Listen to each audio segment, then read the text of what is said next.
In class, all the students are handing out club registration forms to each other. The teacher wants everyone to submit them as soon as possible. Tomorrow, the class will have a cooking practice session.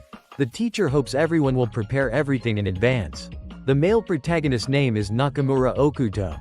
He is 15 years old this year. He just entered Hoshimi High School this spring.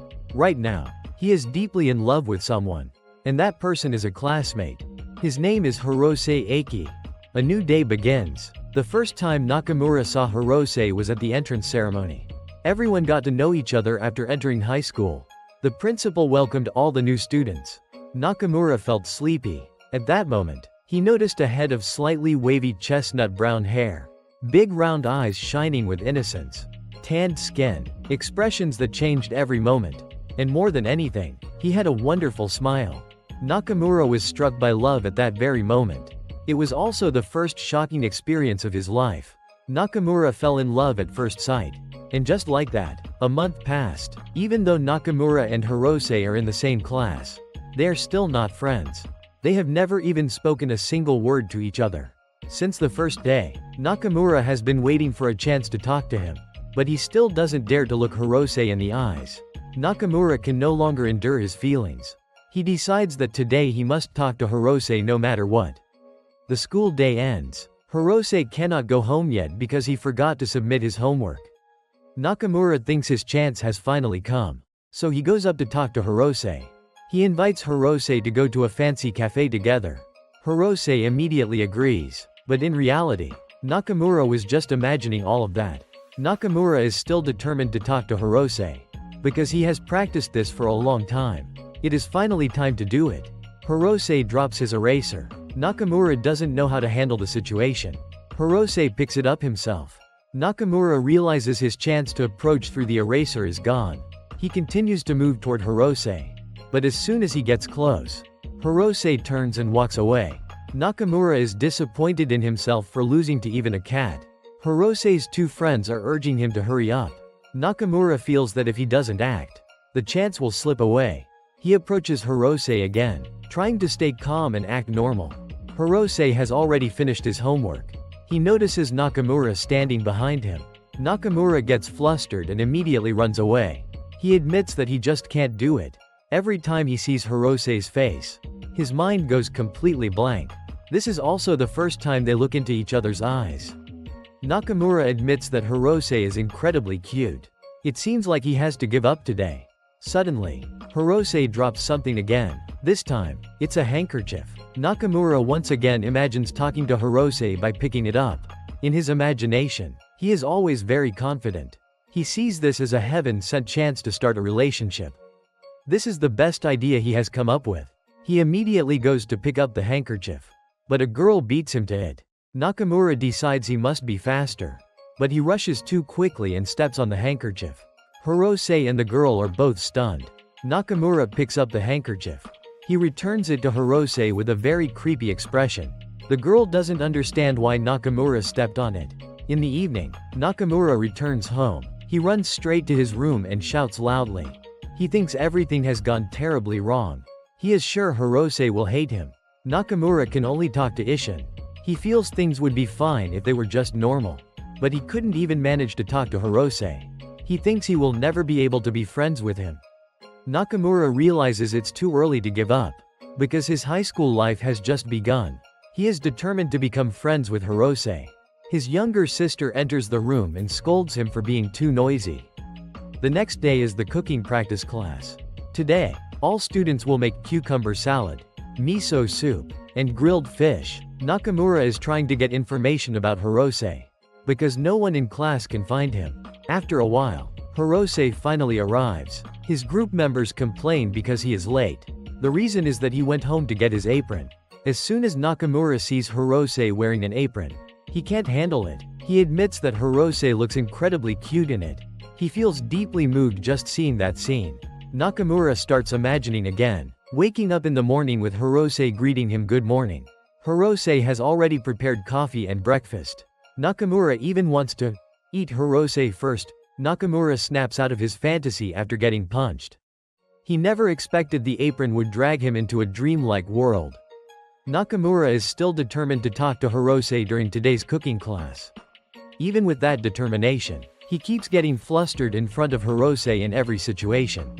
He still can't manage to talk to Hirose. Nakamura gets frustrated because the other group members are always around him. That only makes it harder to greet Hirose. Nakamura wants to cook while also talking to Hirose. The teacher unexpectedly had to go out, so she asks all the students to pause cooking for a bit. Hirose's group decides to prepare the seasonings first, but they are missing some tools. So Hirose goes to get them. Suddenly, he discovers a few octopuses. The class doesn't understand why they are there. Nakamura is actually fascinated by the octopuses. The class members are confused since octopus isn't on today's menu. Nakamura is completely captivated by them. Meanwhile, the others say the octopuses look scary. Nakamura feels annoyed hearing that. To him, octopuses are intelligent and strong creatures. Ordinary people wouldn't understand that. Nakamura thinks about Hirose. He wonders if Hirose is scared or not. Hirose is also looking toward Nakamura. Then Hirose even picks up an octopus. He looks very excited about it. Everyone admits that Hirose is amazing. Nakamura is surprised that the octopuses seem to accept him. The other students suddenly decide not to cook them anymore. Nakamura thinks they're hypocrites when it comes to loving animals. He looks down on his classmates for being fake. Hirose also feels guilty about eating octopus. He decides to help them escape. The group starts figuring out how to hide them. Hirose suggests putting water into the container. Nakamura immediately stops him, because fresh water would kill them. The worst situation is avoided just in time. Hirose thanks Nakamura, even though he doesn't know who Nakamura is. Nakamura worries that he might have gone too far. The group continues trying to hide and save the octopuses. Everyone is afraid the teacher will come back and cook them. Suddenly, a male teacher arrives. The group quickly acts to cover up the 3 octopuses. The teacher says he's there to watch the class for Ms. Suzuki. After some back and forth, the teacher notices the octopuses. It turns out they're biology specimens. The teacher has been looking for them because they escaped. He then leaves the class. Ms. Suzuki returns shortly after. The cooking class resumes. Nakamura is still disappointed in himself. Hirose comes over to him. Nakamura nervously apologizes about earlier. Hirose doesn't blame him at all. He even thanks Nakamura for saving the octopuses. Hirose admits it's his first time touching an octopus. He really enjoyed the experience. Nakamura realizes he is actually talking to Hirose. He realizes his chance has come. He stutters while asking Hirose to be his friend. But Hirose gets distracted by another octopus and doesn't hear him. Nakamura doesn't dare repeat himself when Hirose asks. The octopus suddenly squirts ink onto Nakamura's face. Hirose finds it amusing seeing Nakamura's face all black. Nakamura wipes his face and admits he feels foolish. But seeing Hirose so happy is enough for him. Nakamura happily returns home after a day of finally talking to Hirose. That night after returning home, Nakamura continues making plans. He has been reading manga every day to find a way to approach Hirose. The storyline is, "I like you." And the reply is, "I like you too." Nakamura sees this as a way to confess his feelings. He is determined to take notes on everything. Nakamura's favorite genre is boys love manga. His favorite series is Cute Lunch by Komatani Lee, a dramatic story between Mikanuchi and Taku. Nakamura imagines that story just like his own situation. He is determined to practice until it's perfect. He is sure Hirose's heart will belong to him, because he's being too noisy. Nakamura gets scolded by his younger sister again. Today in class, the girls are talking about newly released manga. A cockroach appears, causing the 3 girls to run away in fear. The cockroach keeps running around the classroom. This makes the whole class noisy with screams. Nakamura arrives at school feeling extremely sleepy. He has memorized all the methods from Cute Lunch. The whole class is in chaos. Nakamura doesn't know what's going on. A girl tells him he should do something immediately, because the cockroach is still in the classroom. Nakamura doesn't understand why it has to be him. Suddenly he has to deal with the cockroach. Normally no one pays attention to him. But when there's trouble, they expect him to handle it. Hirose has just arrived at class. He doesn't know what everyone is doing. Seeing Hirose reminds Nakamura of a scene from Cute Lunch. In that scene, Taku was captured by cockroach monsters. and Mikanuchi was the one who came to save him. Mikanuchi comforted and reassured Taku. He promised he would always be there to protect him. Nakamura feels staying up all night reading wasn't a waste. He thinks if he can be as brave as Mikanuchi, Hirose will definitely praise him and even invite him over. Nakamura decides to deal with the cockroach to impress Hirose. But in truth, he doesn't like killing insects for no reason. So he decides to catch it and release it outside. The cockroach jumps onto Nakamura's book. He thinks this will impress Hirose. After that, they will surely become friends. But the cockroach crawls into Nakamura's clothes. The class realizes it has gone inside. The cockroach crawls all over Nakamura's body. He can't say anything at all. His whole body freezes up. Nakamura can only hope someone will save him. Hirose rushes over and grabs the cockroach with his hand. Nakamura feels Hirose's hand touching his body.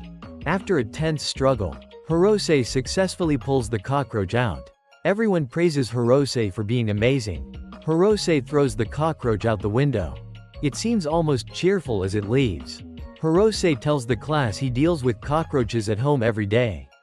He asks Nakamura if he's okay. Nakamura starts crying. He feels extremely happy because Hirose touched him. He never expected things would turn out like this. He even thanks the cockroach for helping him. But after that, the class keeps their distance from Nakamura. The math class is still ongoing. What happened earlier made Nakamura lose face in front of everyone. He wants to regain his dignity. So he decides to come up with a new plan. He continues reading Cute Lunch for ideas. Nakamura decides to speak confidently to impress Hirose. But he forgets that he is still in class. Soon it's lunchtime break. Nakamura is still disappointed for embarrassing himself. He decides to eat lunch while reading manga. To practice and comfort himself. He eats while reading a romantic scene between the two characters. Nakamura admits that eating while reading makes the food taste better. His lunch is finished. He believes that one day he will eat lunch with Hirose. And it will be just like in the manga. They will feed each other. Nakamura starts imagining again. He is ready to cook and feed Hirose every day. He realizes the shortest path to friendship is through the stomach. While walking and thinking, Nakamura trips and falls. He feels extremely embarrassed. At that moment, Hirose appears again. He asks Nakamura if he's okay. Nakamura confidently says he's fine. He realizes Hirose is worried about him. Hirose is relieved that Nakamura isn't hurt. Nakamura thinks Hirose is just like Mikanuchi. Hirose notices something under Nakamura's foot. It's the boys love manga Cute Lunch. Nakamura thinks he's doomed. He immediately lies that it's not his book. Hirose comments that Nakamura denied it pretty quickly. Nakamura lies again, saying it must belong to some girl in the class. Hearing that, Hirose decides to ask everyone. He announces to the class that a book was found in the hallway. And asks if anyone lost it. All the classmates wonder what kind of manga it is. Then the boys realize it's boys' love. They immediately start discussing the genre. The group wonders who would read something like that. Nakamura recalls the past. Back in elementary school after swimming class, the teacher announced that someone left their underwear in the locker room. Of course, it was Nakamura's. Back then he could only panic. But now that he's older, he knows what to do. And the only way is to pretend he knows nothing. At this moment, he hears nothing, knows nothing, and sees nothing. Another school day ends. A day where Nakamura made no progress at all. He feels even more distant from Hirose. And his sacred manga is gone. Nakamura remembers he needs to report riding a new bicycle to school. He goes to see the teacher about it. Nakamura sees the teacher reading his manga. The teacher comments that it's different from typical shoujo manga. Nakamura doesn't dare admit it's his. The teacher guesses someone is too embarrassed to claim it. He says the love in the story feels very innocent. After that, Nakamura finishes reporting about his new bicycle. And just like that, he completely loses his beloved manga. He passes by a bookstore and decides to buy Cute Lunch again. Nakamura feels disappointed because Cute Lunch has a beautiful ending, while his own life is full of bad luck. Unexpectedly, Hirose is also at the bookstore. He even remembers Nakamura's name. Hirose calls him Cockroach Guy. He recalls Nakamura stepping on his handkerchief and getting ink sprayed on his face by an octopus. Hirose remembers all those funny moments. Hirose introduces himself properly. He asks for Nakamura's help. Nakamura never expected this situation. Hirose asks about the manga Nakamura is holding. Nakamura lies again, saying it just fell from the shelf. Hirose says he doesn't know what kind of manga this section sells. Nakamura tells him it's Boys Love. Hirose recalls the manga from school. He realizes Nakamura reads Boys Love. But everyone has their own preferences. So Hirose thinks it's totally fine. Nakamura realizes he hasn't done anything wrong. So there's no need to hide it. Hirose wonders what manga Nakamura is looking for. Nakamura nervously grabs a random book from the shelf and says he really wants to read it. Hirose comments that everyone has different tastes. He then leaves in a flustered mood and says goodbye to Nakamura. It turns out Nakamura accidentally picked an explicit manga. Nakamura feels like everything is over for him. He goes home after yet another day full of failures. The start of a brand new day arrives. And today Nakamura's class is assigned to clean the music room together. While cleaning, Hirose discovers something interesting, and both Mukai and Takeuchi immediately rush over to see what he has found. The three of them keep joking around and interacting with each other non-stop. Meanwhile, the girls begin gossiping about Hirose's group. Before long, they start pairing up the boys in their imaginations. First, they ship Mukai with Hirose. Then Mukai with Takeuchi. Nakamura also tells Hirose that the object he found is actually a melodica. The three girls continue chatting away until the teacher steps in, reminding everyone that they should be cleaning instead of fooling around. Right at that moment, the next class begins, and the teacher hopes they'll do a much better job cleaning next time. We are then introduced to Kawamura Hifumi, a 15-year-old girl who is extremely shy and also happens to be a fujoshi. The next lesson is a sketching class. The teacher announces that one of the boys will be chosen as today's model. Hearing that it's a sketching lesson, Nakamura immediately loses interest. However, things take an unexpected turn. Today is the 20th, which matches Hirose's attendance number, meaning he is chosen as the model. Nakamura suddenly becomes incredibly excited. Hirose sits in the middle of the classroom while everyone begins sketching him. To Nakamura, this is nothing short of perfect. He can finally stare at Hirose as much as he wants without raising suspicion. He decides to engrave every single moment of secretly admiring Hirose into his memory forever. As the class begins drawing, Nakamura's pencil moves across the paper, but his eyes never leave Hirose. He can't help thinking how unbelievably adorable Hirose is. His sparkling eyes, long eyelashes, and soft lips make him impossible to look away from. To Nakamura, everything about Hirose is absolutely perfect. He becomes completely absorbed in his drawing, convinced that his artwork will be the best in the entire class. But when he glances at the student sitting next to him, he realizes their sketches are worlds apart. At the same time, Kawamura starts feeling as if someone has been watching her. Nakamura can't take his eyes off her drawing. Eventually, the class comes to an end. The teacher praises Hirose for being such an excellent model. Kawamura quickly leaves the classroom, surprised that someone actually noticed her. She decides it would be safer to head back to her classroom. Just then, Nakamura approaches her. He politely asks for her name. Kawamura immediately misunderstands the situation, believing that Nakamura is trying to flirt with her. After introducing herself, Nakamura tells her that he's actually a huge fan of hers. He respectfully bows his head and asks if she would be willing to give him her drawing. The request completely catches Kawamura off guard. Even so, she agrees and hands him the sketch. The moment Nakamura receives Hirose's portrait, he is overwhelmed with joy and happiness. Kawamura can hardly believe that she actually has a fan. Nakamura thanks her sincerely once again before heading back. Soon, recess begins. Kawamura's group goes right back to pairing up classmates for fun. This time, however, Kawamura seems lost in thought and barely pays attention to the conversation. Her two friends ask which pair she likes the most. Kawamura quietly admits that Hirose looked especially adorable while modeling today. Her friends instantly understand what she means and excitedly encourage her to get to work. Kawamura immediately puts her artistic skills to use. And just a minute and a half later, everything is finished. Her friends are amazed and thank her for creating another wonderful collection of imagined couples featuring the boys in class. Curious, they continue flipping through her sketchbook to see what else she has drawn. Kawamura quickly tries to stop them, Feeling incredibly embarrassed, they wonder who the mysterious character in one of the drawings is. After hesitating for a moment, Kawamura admits that it's actually Nakamura. The two girls immediately tease her, asking if she's fallen for him. They even joke that Nakamura looks like someone who had a face randomly painted onto a tree stump. But Kawamura disagrees. She says that his eyes and hair give him such a pure and sincere appearance. Just then, Nakamura returns to the classroom. Her two friends excitedly encourage Kawamura to confess her feelings right away. They even suggest giving Nakamura a portrait as a gift and happily volunteer to help her. The three girls become completely caught up in the excitement.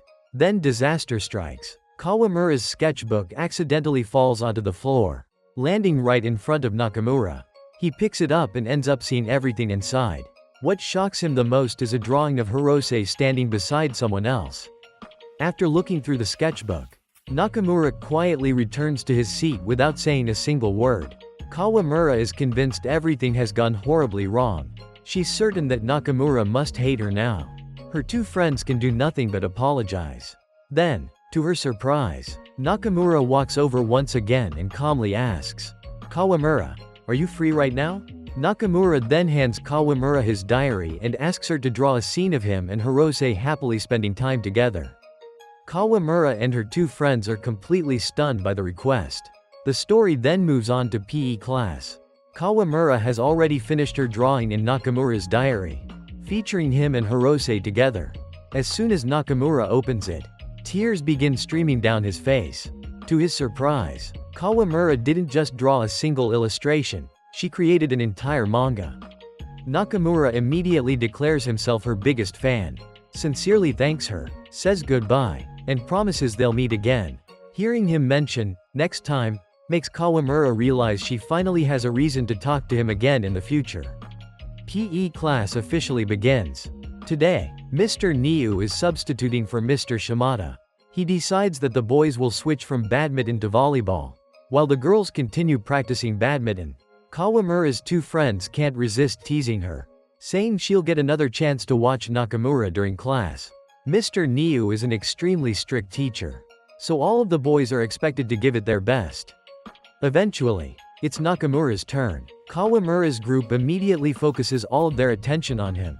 The ball is passed in his direction. Nakamura gets into position and prepares himself, only to be hit squarely in the face by the volleyball. After that, things only get worse. He struggles through the entire lesson because he has absolutely no volleyball skills whatsoever. Kawamura's two friends quickly realize they completely overestimated his athletic ability. Kawamura, however, thinks he looks incredibly cool whenever he dives to save the ball. After class, everyone begins putting the equipment away. While returning some gear to the storage room, Nakamura unexpectedly finds Kawamura already inside. She becomes extremely shy when she sees him. Kawamura explains that she happened to discover something. A family of mice has built a nest inside the storage room. She happily admits that she absolutely loves mice. Nakamura agrees that they're incredibly adorable and even compliments her for being such a kind-hearted person. Once again, Kawamura's heart nearly melts after hearing his praise. Just then, Hirose walks into the storage room carrying more equipment. He curiously asks what the two of them are doing. Nakamura instantly becomes flustered in front of Hirose. After noticing the little mice, Kawamura worries that if someone else finds them, they'll probably be chased away. Hirose suggests hiding them behind the sports equipment instead.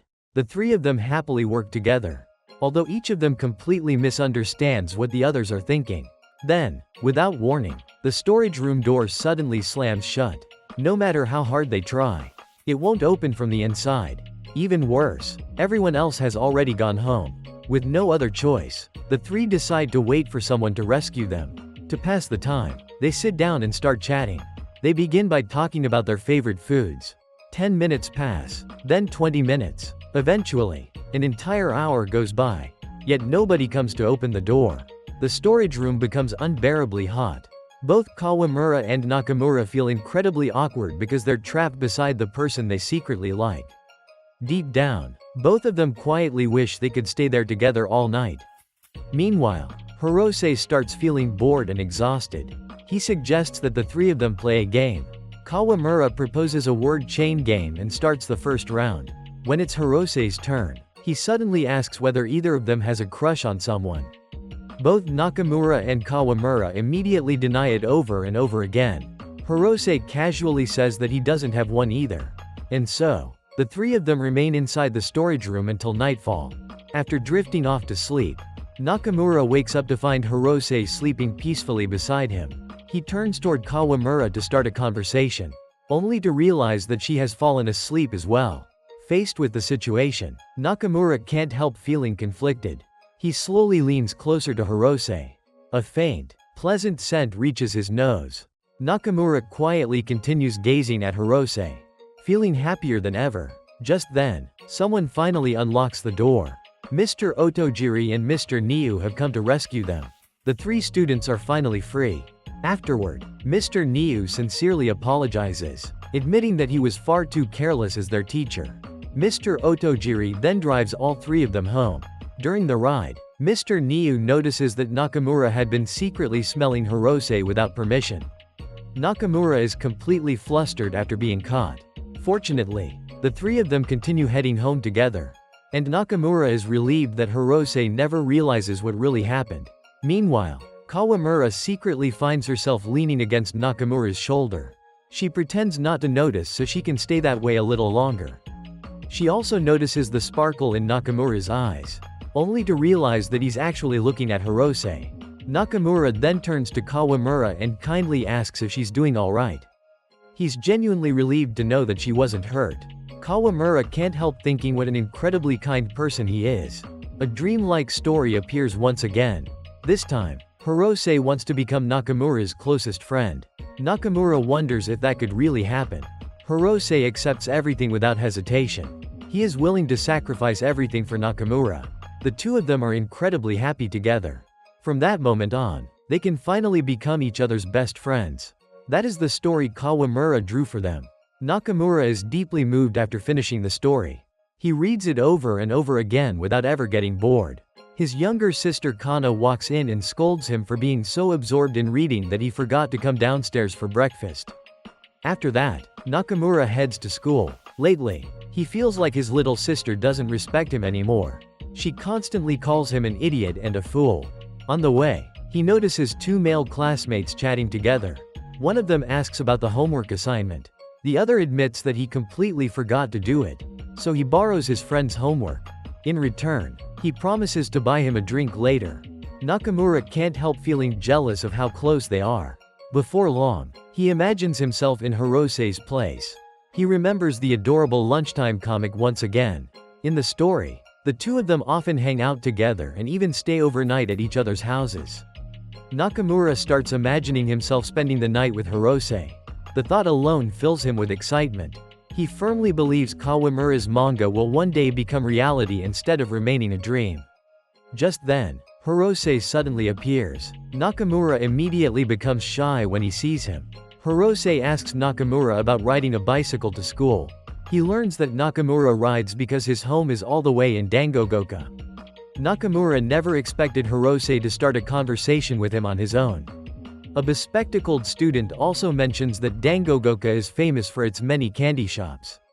Nakamura has no idea who that boy is. The boy and Hirose chat as if they've known each other forever. His name is Omori. Omori is also a classmate of Nakamura's.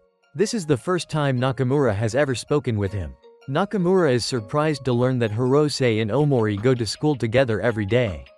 He immediately starts feeling jealous of Omori.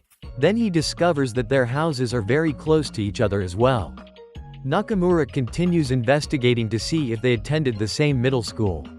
Instead, he learns something even more shocking. The two of them have actually been classmates since elementary school. They're practically childhood friends who have grown up together. Nakamura now sees Omori as a formidable rival. He envies the way Omori casually throws an arm around Hirose's shoulders. Nakamura begins thinking of ways to take Omori's place. Meanwhile, Omori mentions that his mother has been asking about Hirose lately. Nakamura even considers using Omori to learn more about Hirose. The two continue chatting happily right in front of him. As they pass by a shop, something suddenly catches Hirose's attention. He notices a fish tank with an octopus inside. Hirose recalls their cooking class. He remembers that Nakamura really likes octopuses. Hirose wonders why Nakamura likes them so much. Nakamura explains that octopuses are incredibly cool. He says they're especially intelligent and even have 9 brains. They can even wrap themselves around people. Suddenly, Nakamura recalls a memory from the past. Someone once asked him the exact same question. He gave exactly the same answer back then. He even declared that he wanted to keep an octopus as a pet. His 2 friends were completely shocked by what they heard. Instead, they called Nakamura a total weirdo. From that day on, they stopped hanging out with him. Because of that painful memory, Nakamura doesn't tell Hirose everything this time. He hides just how obsessed he really is with octopuses. While they keep chatting, they realize they're already late for class. Hirose and Omori excuse themselves and head off first. Nakamura then pedals his bicycle as fast as he can. He can't help calling himself an idiot. It took him so long just to get the chance to talk with Hirose. Yet he feels like he ruined everything himself. He truly believes he's the biggest fool in the world. Suddenly, a girl appears before him. She tells Nakamura that he has real talent. She says she can hear his soul screaming through his eerie drawings. She invites him to join the school's art club. Nakamura thinks she's a very strange person. Without saying a word, he turns around and walks away. Of course, Nakamura rejects her offer immediately. But she keeps following him. Determined to convince him, she continues praising his creepy artwork as something truly amazing. She wants to help him develop that extraordinary talent even further. She keeps praising Nakamura and desperately begs him to join. She introduces herself as Aokiyama Reiko. Even so, Nakamura firmly turns her down. He insists that joining a club is entirely his own decision. Aokiyama tells him he'll never discover the secret of the art club if he refuses. She brings up the city's annual painting competition that has been held for years. She claims that if he joins the club, whatever he paints will become reality. Nakamura thinks the idea sounds completely ridiculous. Aokiyama insists that the competition is famous for making dreams come true. She says he's lucky because the club still has 1 spot left. Nakamura still doesn't believe in such superstition. Aokiyama then mentions a painting about love. The moment he hears that, Hirose immediately comes to Nakamura's mind. In the end, he agrees to join the club. But as he signs his name on the registration sheet, he notices something written underneath. The truth is that it's actually an occult club. Realizing he has been tricked, Nakamura immediately walks away without another word. Aokiyama refuses to give up so easily. She still wants Nakamura to help the club. She continues rambling in an attempt to persuade him. She even explains more about the club's supernatural activities. Right now, they're short 1 member for an upcoming spirit purification ritual. But Nakamura refuses once again. Aokiyama then offers him a mysterious bottle of holy water. She guarantees it will bring him good luck. She tells him that if something wonderful happens within the next week, he should reconsider joining the club. After saying that, Aokiyama waves goodbye and leaves. Nakamura reluctantly ends up taking the bottle of holy water with him. After spending so much time chatting, he's now running late for class. Later, Nakamura decides to open the bottle. The smell is absolutely horrible. He has no idea how to get rid of it. He's afraid that throwing it away might bring him a curse. Just then, Hirose comes looking for him. Hirose asks Nakamura if he likes candy. He then gives Nakamura a piece of candy as a gift.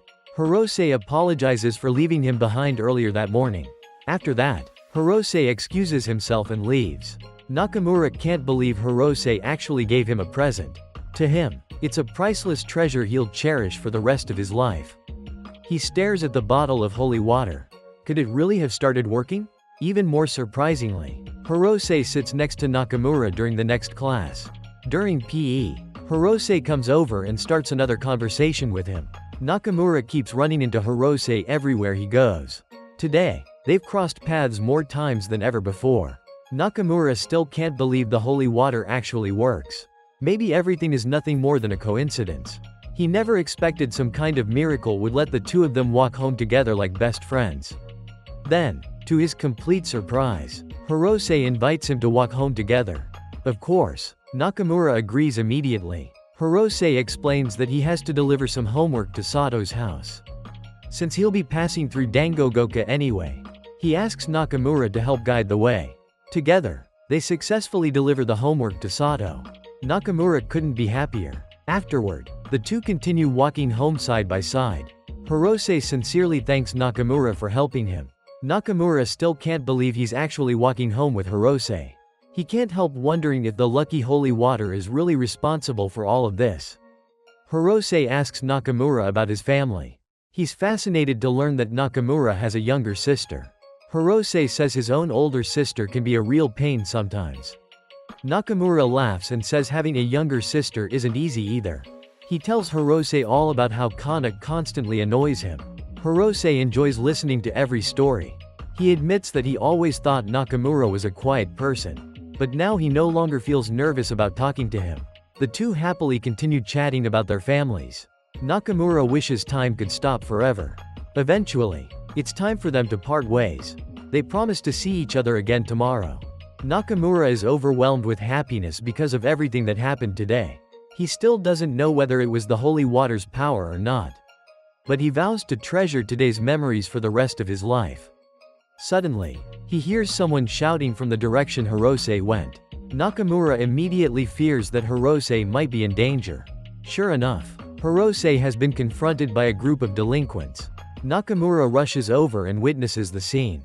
He has no idea what he should do. If he does nothing, Hirose will be hurt, but if he steps in, he'll probably get beaten up himself. Then Nakamura remembers the bottle of holy water.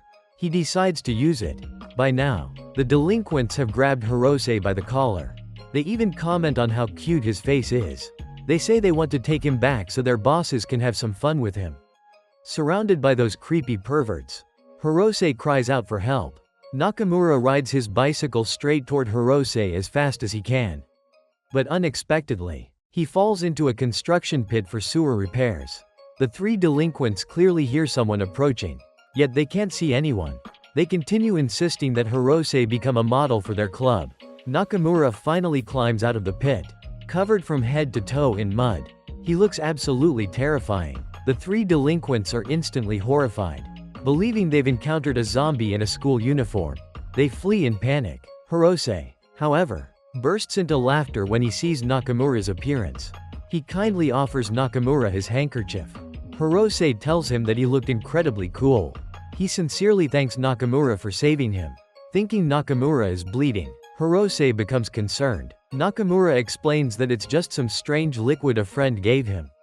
Later, Nakamura goes to see Aokiyama. She has already heard rumors about a zombie appearing in Dangogoka. She even sketches a portrait of the mysterious zombie. Aokiyama quickly realizes that the person in the drawing is Nakamura. Even then, she once again invites him to join the club. Nakamura flatly refuses and walks away. Aokiyama vows that she won't give up on recruiting him. Nakamura still refuses to believe the holy water had anything to do with what happened. He notices Hirose looking at something. It turns out to be the portrait Aokiyama drew. Hirose remarks that it looks exactly like Nakamura. A brand new day begins. Nakamura reviews his master plan to become friends with Hirose. So far, he has successfully completed 2 goals: walking to school together in the morning and walking home together after class.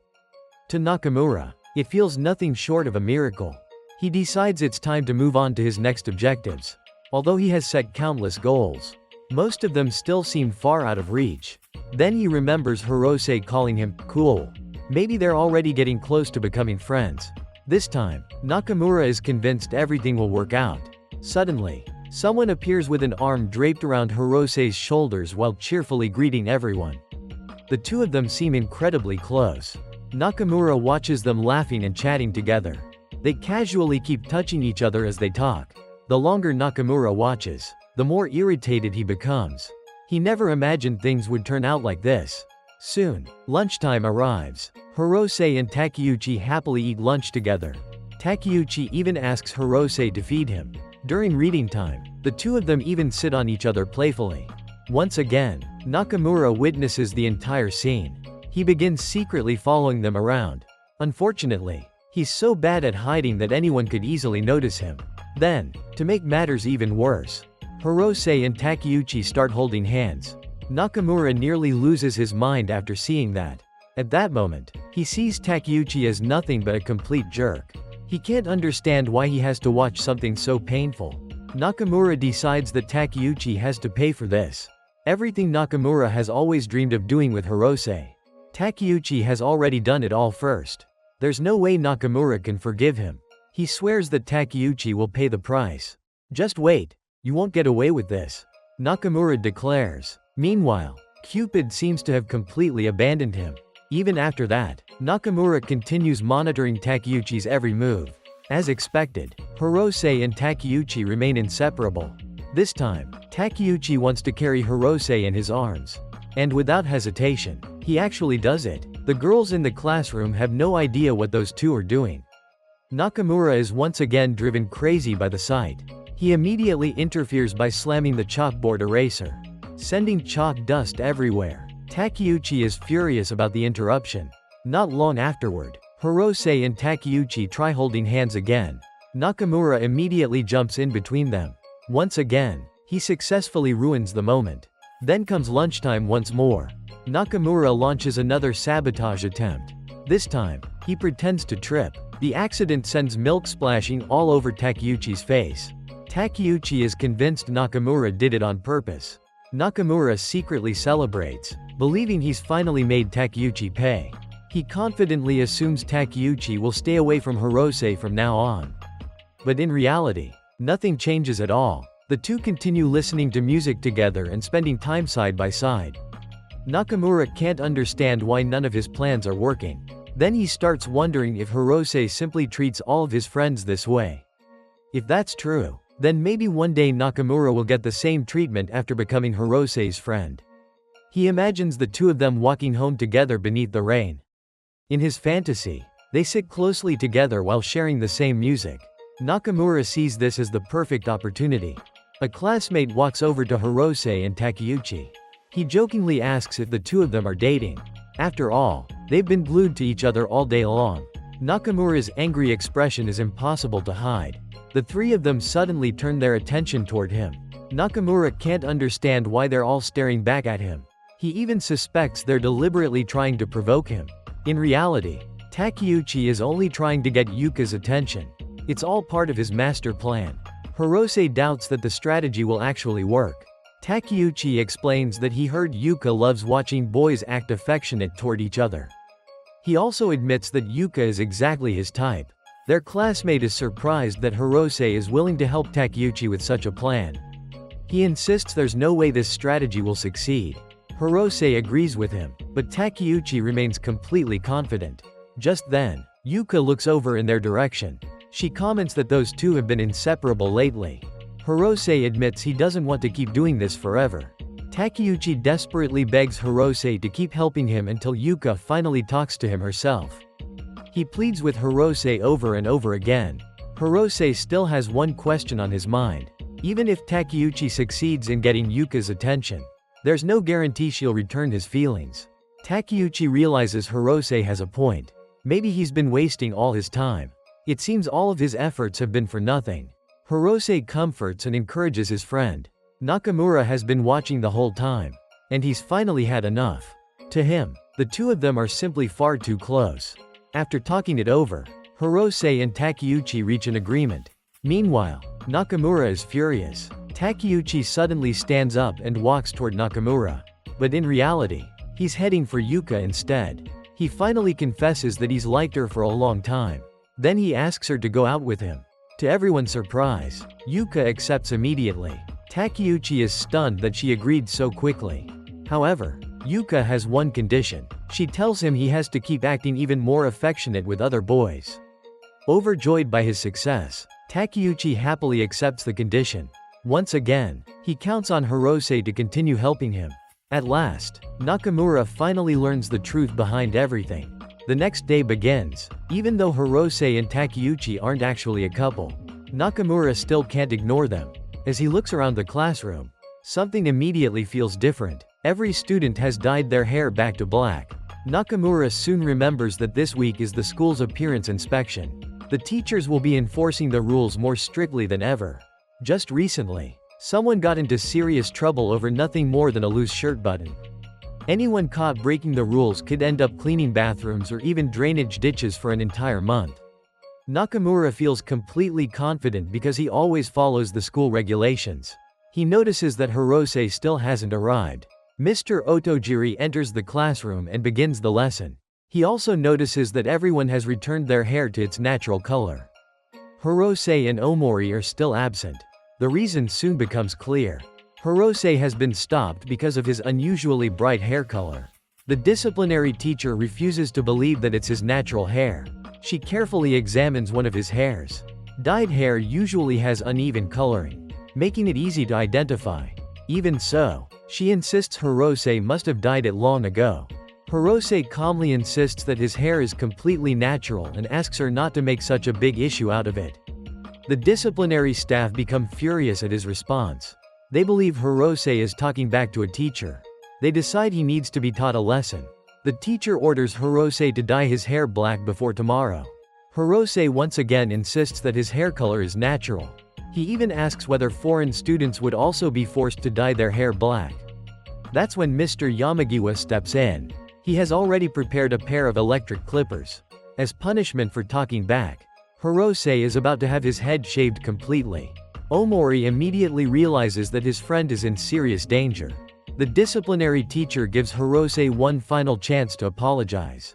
But Hirose stubbornly refuses. The teacher prepares to carry out the punishment. Fortunately, Mr. Otojiri arrives just in time.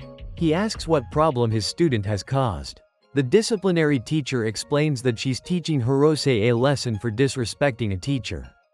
Mr. Otojiri says he'll take responsibility from here. As Hirose's homeroom teacher, disciplining him is his duty.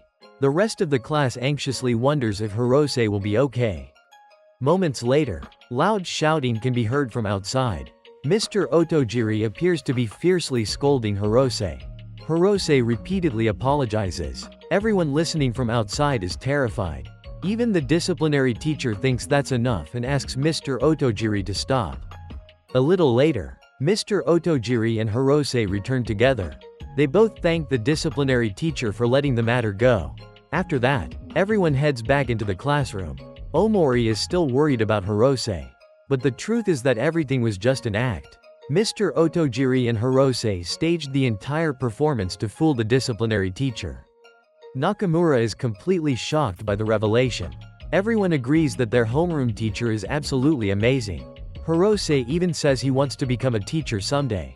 Nakamura begins wondering if Hirose has started to like Mr. Otojiri. Later, Hirose approaches their homeroom teacher to ask about the lesson. Before long, the two are chatting and joking around together. Once again, Nakamura witnesses the entire scene. After returning home, he becomes convinced that Hirose has fallen for Mr. Otojiri. Suddenly, he comes across an advertisement for Gigant Protein. The commercial claims it can dramatically increase muscle mass. Nakamura believes he has finally found the answer. The very next day, he buys the product and starts using it. He's convinced Hirose will like him if he has a muscular physique. Nakamura believes this is the perfect way to outshine his homeroom teacher. Unfortunately, he drinks far more protein than the recommended amount. When classes begin that day, the excessive protein makes him feel terrible. Hirose immediately notices that Nakamura doesn't look well. Nakamura asks for permission to go to the nurse's office. Hirose volunteers to accompany him. Nakamura wonders whether Hirose is concerned about him as a friend, or simply because he's a member of the health committee. Hirose admits it's because of his responsibilities on the health committee. The two continue walking together. Hirose kindly offers to let Nakamura lean on him for support. But Nakamura has already reached his limit. He rushes into the restroom and throws up all the protein. Nakamura is completely embarrassed in front of Hirose. Hirose encourages him to get everything out of his system. Nakamura can feel how gentle Hirose's hand is. Afterward, the two finally arrive at the nurse's office. Nakamura is able to lie down and rest. Hirose stays behind while waiting for the school nurse to return.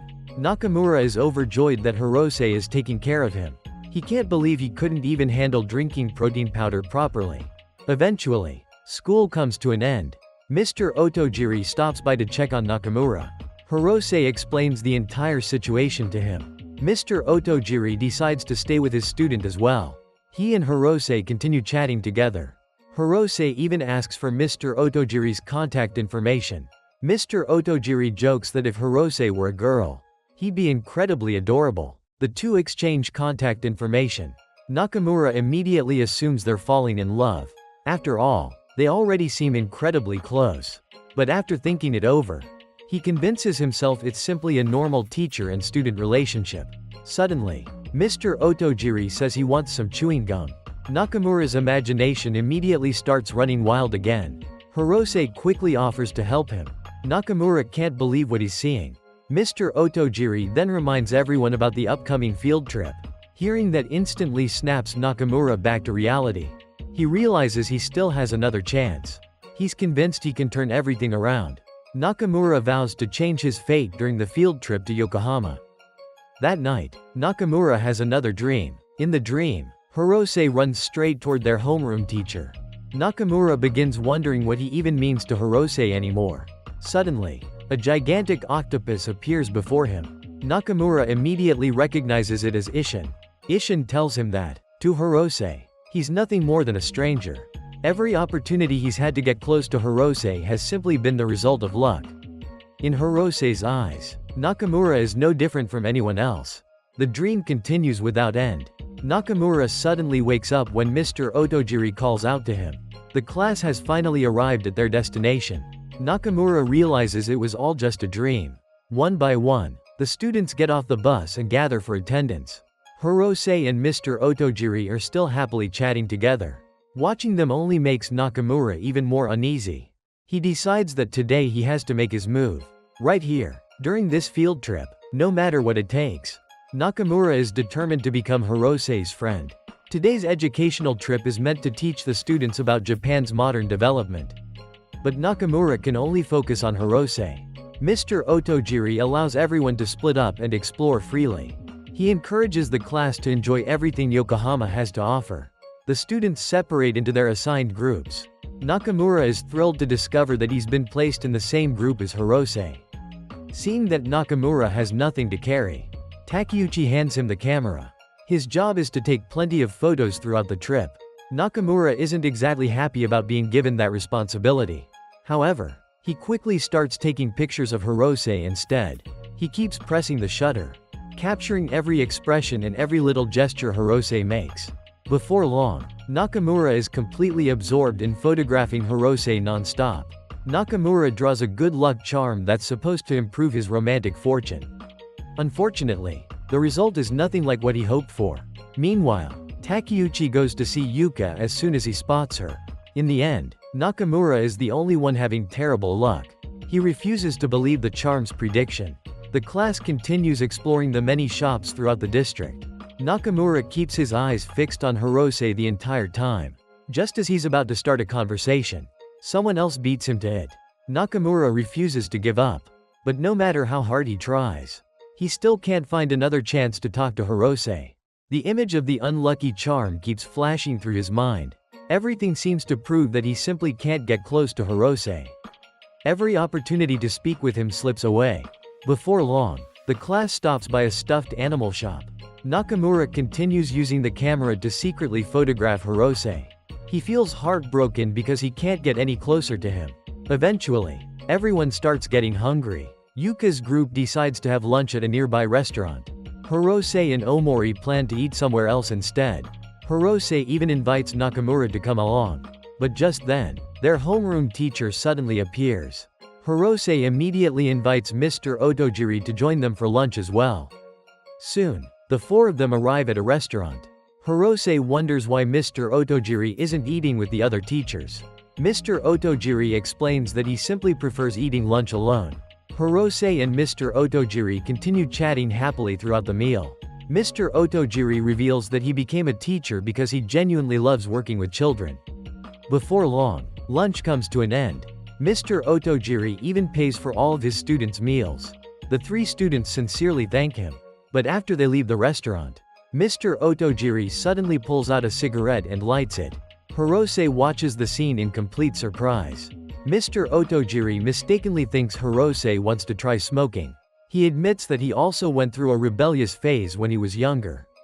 If one of his own teachers hadn't stopped him back then, he believes his life could have gone down the wrong path. That's exactly why he wants to become the kind of teacher who guides students the same way. Hirose and Omori are genuinely touched after hearing the story. Before leaving, Mr. Otojiri reminds the three of them not to miss the bus. Omori says he wants to become someone as cool as their homeroom teacher someday. Hirose teases him, asking if that means he wants to start smoking too. Even Nakamura has to admit that Mr. Otojiri is incredibly cool. Suddenly, something catches Nakamura's attention. Hirose and Omori curiously ask what he found. It turns out Nakamura has discovered an aquarium nearby. He thinks it looks like an amazing place to visit. However, admission costs 1.500 yen. Hirose and Omori both think the money would be better spent elsewhere. Nakamura asks them to excuse him because he wants to check something out first. In reality, he heads straight to the aquarium.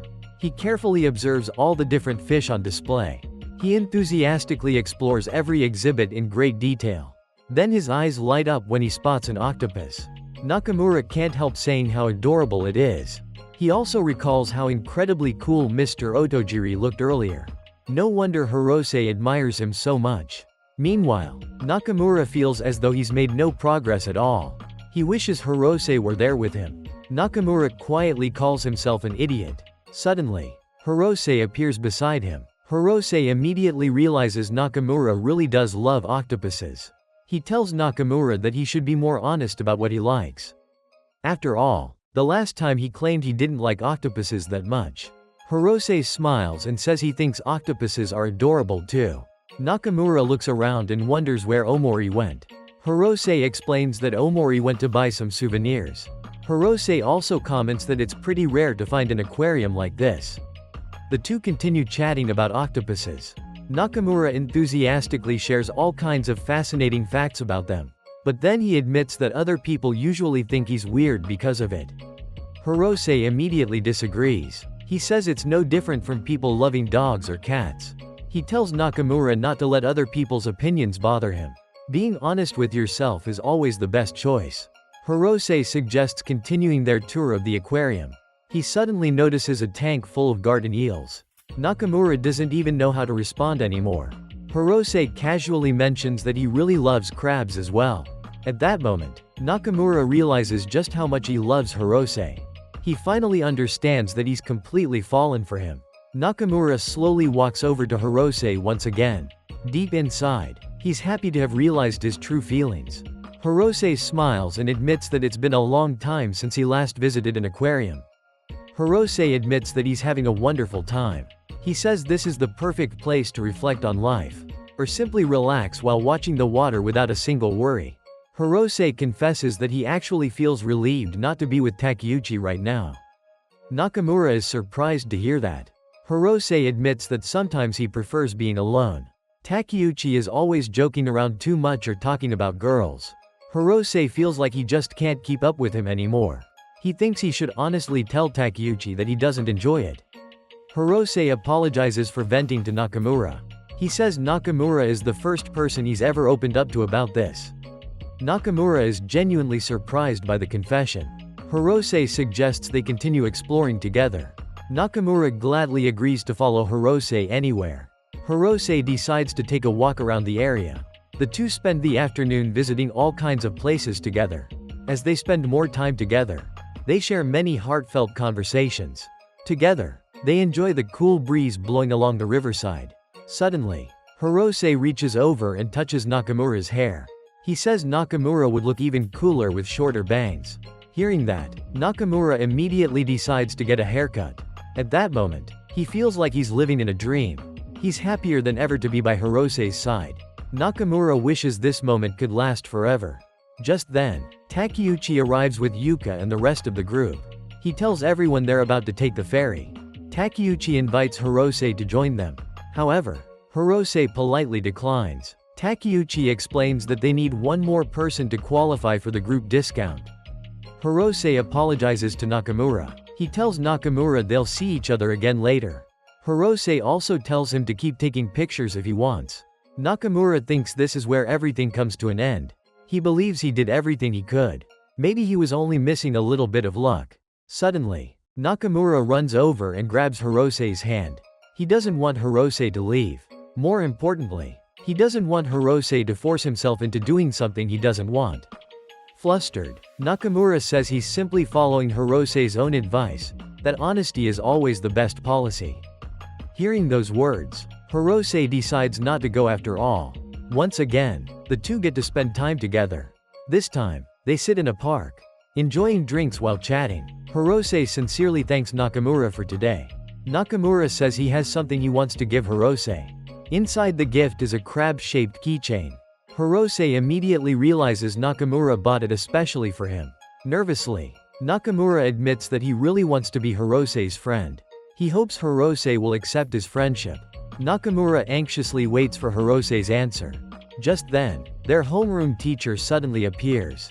Hirosei asks Mr. Otojiri if he brought his camera. Nakamura immediately thinks he's blown his chance. But Hirosei turns back toward him. Mr. Otojiri takes a picture of the two of them together. Hirosei looks puzzled because he thought they were already friends. And just like that, their very first photo together is captured. Today marks the final day of the first semester. Time has flown by before anyone realized it. Recently, rumors have been spreading about a ghost haunting the school's science lab. Two female students are assigned to clean the science room. While cleaning, they suddenly notice a dark figure inside. Believing the ghost rumors are true, they scream and run away. But the mysterious figure turns out to be Nakamura. He has absolutely no idea what just happened. Before long, the summer break arrives. Mr. Otojiri tells the class not to believe every ghost story they hear around school. Eventually, the final bell rings. Every student celebrates the start of summer vacation. Mr. Otojiri reminds everyone not to forget their homework. The entire class begins making plans for the summer holidays. Nakamura realizes there are so many summer activities perfect for spending time with friends. He remembers what happened with Hirosei. He's overjoyed that Hirosei finally calls him a friend. That means the two of them can spend the summer together. Nakamura's imagination immediately begins running wild. Friendship really is something magical. He decides to invite Hirosei out for coffee to plan their summer vacation. But once again, Omori beats him to the opportunity. Nakamura can't hide his frustration toward Omori. He realizes he completely mistimed his chance. Instead, he decides to stop by the bookstore on his way home. The latest volume of Adorable Lunchtime is being released today. Along the way, Nakamura overhears students talking about the school's ghost rumors. He wonders why ghost stories always become so popular during the summer. He figures it's just another summer tradition, so he decides not to pay any attention to it. Suddenly, someone throws a sack over Nakamura and ties him up. He has no idea what's happening. Nakamura is taken to a mysterious room. After arriving, his restraints are finally removed. He has no clue where he is. Aokiyama welcomes him to what she proudly calls her castle.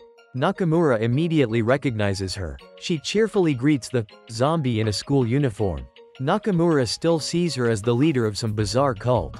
Aokiyama insists once again that she is the legitimate president of the occult club. She thanks Nakamura for helping them last time. She also asks him to help with another experiment. Aokiyama explains that they're about to summon a demon. Nakamura insists that he needs to go to the bookstore.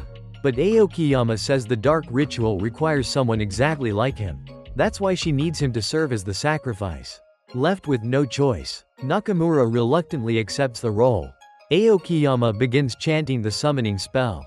To everyone's surprise, the ritual actually starts reacting.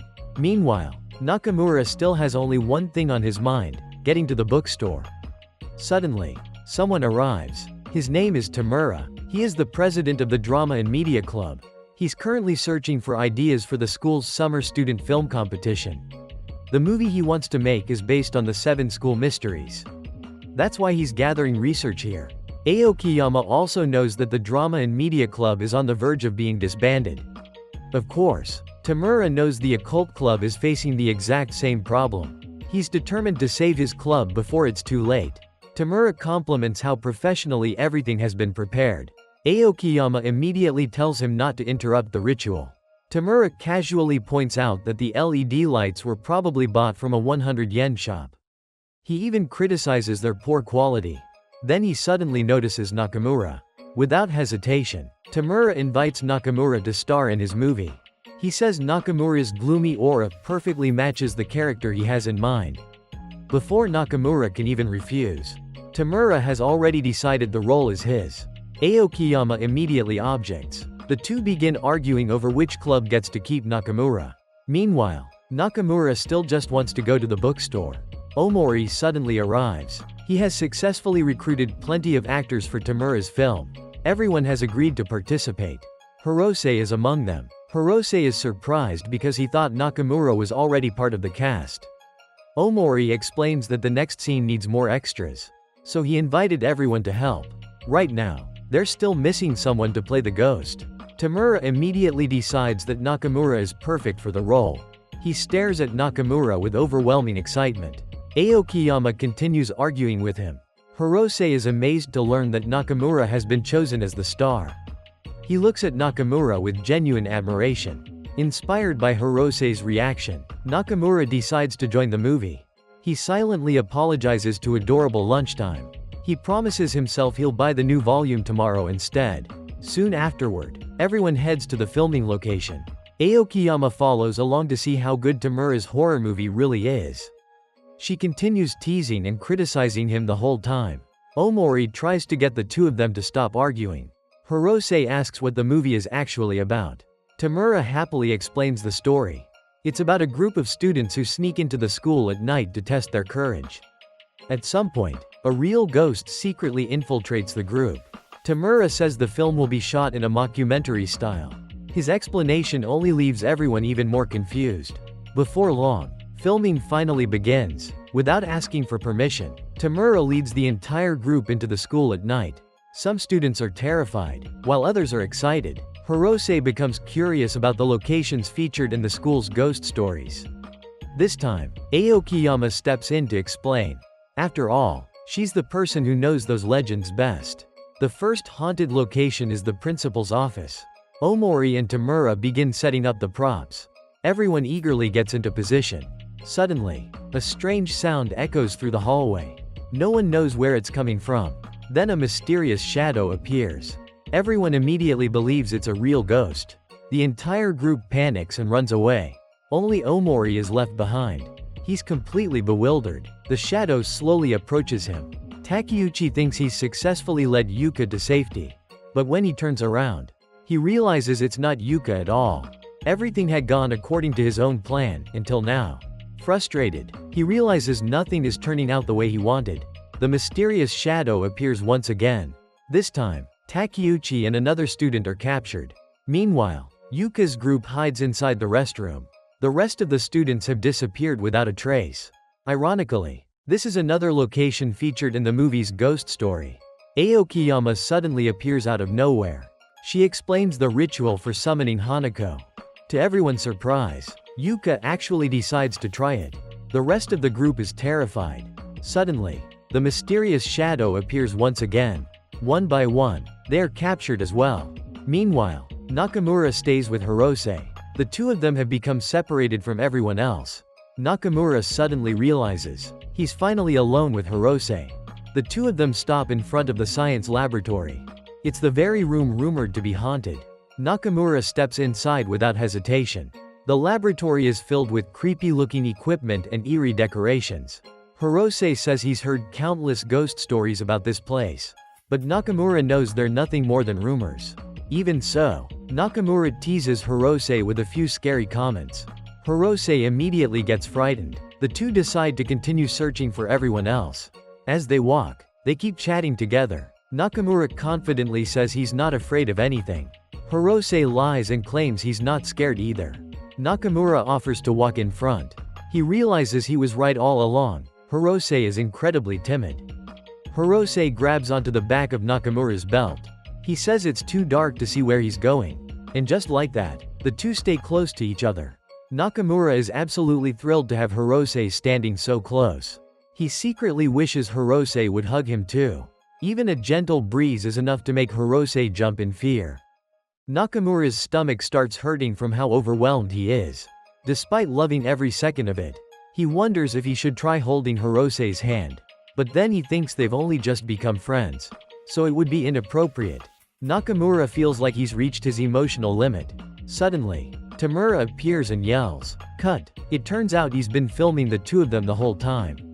In fact, the cameras started rolling the moment they entered the science lab.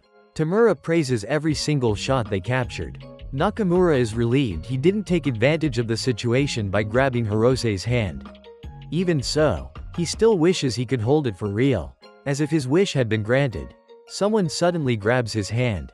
But before he can enjoy the moment, bright lights suddenly shine into the hallway. The truth is finally revealed when Mr. Otojiri and the PE teacher arrive. The two teachers happen to be on patrol tonight. One by one, every student is caught. In the end, the entire truth comes to light. Everyone realizes there were never any ghosts in the first place. It was all just one big misunderstanding. The next day, every student is ordered to write a reflection letter. Even though Takeuchi begs them to wait until after summer vacation, his request is firmly rejected. Tamura's film reels are also confiscated. Even so, everyone agrees it was an unforgettable experience. Nakamura notices that Hirosei is still holding his hand. But then another shocking truth is revealed. It wasn't Hirosei holding his hand this whole time. As everyone heads home together, Nakamura realizes an invisible hand has been gripping him instead. He screams at the top of his lungs that ghosts really do exist. Another school day comes to an end. Takeuchi invites Hirosei to walk home together. But Hirosei politely turns him down. He says he already promised someone else. To Nakamura's surprise, Hirosei asks him to walk home together instead. The two chat happily as they head home side by side. Hirosei admits he can't remember tomorrow's class schedule. Nakamura laughs, saying Hirosei is always so forgetful. He promises to send Hirosei a message to remind him later. Hirosei smiles and says Nakamura is incredibly thoughtful. Nakamura secretly believes Hirosei is starting to rely on him. The two continue laughing and joking together. Eventually, it's time for them to part ways. Nakamura tells Hirosei he'll see him tomorrow.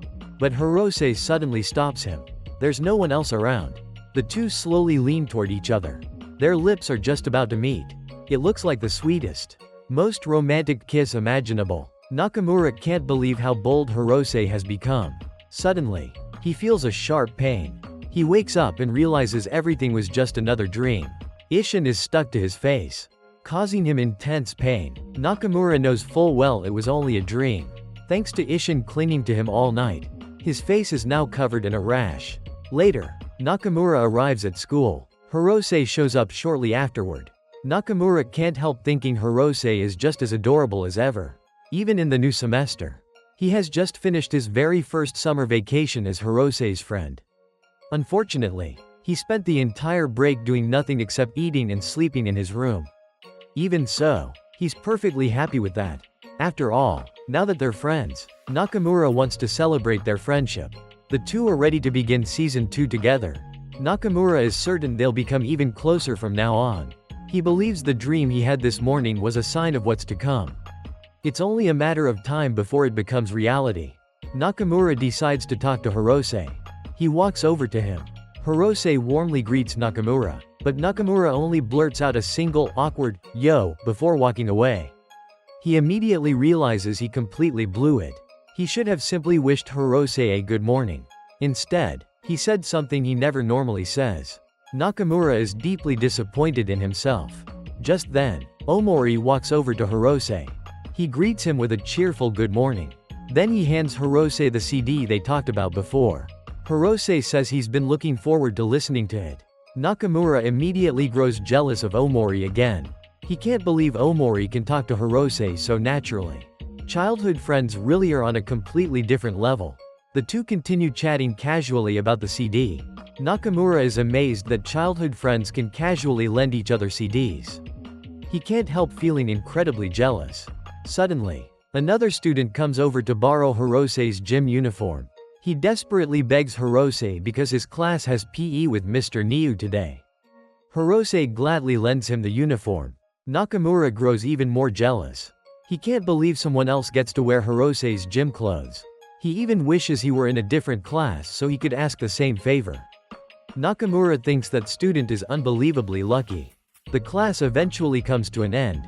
Everyone has to move to another classroom. Nakamura can't find his textbook. Since he's the last one left, he stays behind to lock the classroom.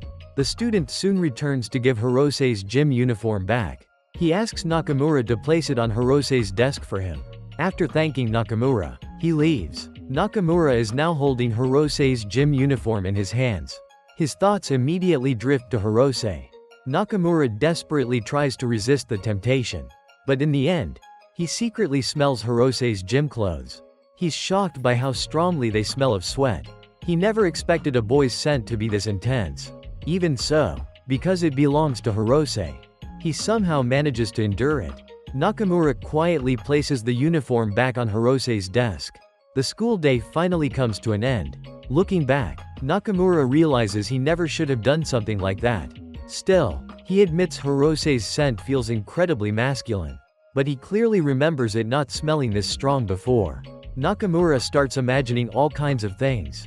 He even imagines Hirosei asking him to become sworn brothers. Suddenly, Todoroki walks over to Hirosei. He apologizes because there wasn't any PE class today after all. Hirosei then returns the gym uniform to Todoroki. The shocking truth is finally revealed. Nakamura's fantasy completely shatters. The scent he smelled actually belonged to Todoroki. Nakamura collapses on the spot from pure shock.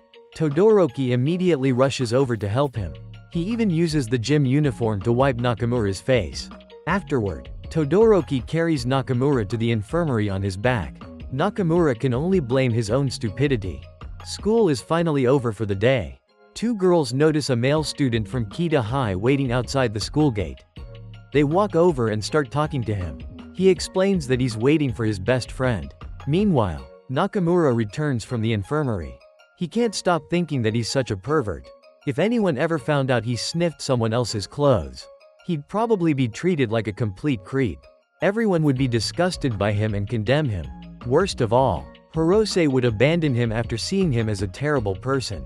Nakamura swears he'll never do something like that again. Just then, Hirosei comes over to check on him. Nakamura insists that he's fine, even though guilt is crushing his heart.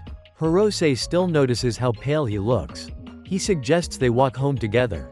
Nakamura can't believe what he just heard. He's completely stunned by the invitation. He honestly wonders if he's dreaming. Nakamura sincerely thanks Hirosei. Deep inside, he silently thanks the heavens for not abandoning him. In an instant, Nakamura feels completely alive again. Hirosei even jokes that Nakamura looks healthy enough to walk home by himself now. Just then, Matsumura suddenly appears. Hirosei happily says it's been a long time since they last met. Matsumura reminds Hirosei about the promise they made. Only then does Hirosei remember. After checking, he realizes they were actually supposed to have dinner together today. Hirosei apologizes because he mistakenly thought it was scheduled for next week. He introduces Matsumura to Nakamura as one of his friends from middle school. The two politely introduce themselves. Hirosei promises they'll have dinner next week instead. So today he'll walk home with Nakamura. Matsumura readily agrees, although Nakamura acts calm on the outside. Inside, his heart has already shattered into pieces. Hirosei continues talking about Matsumura.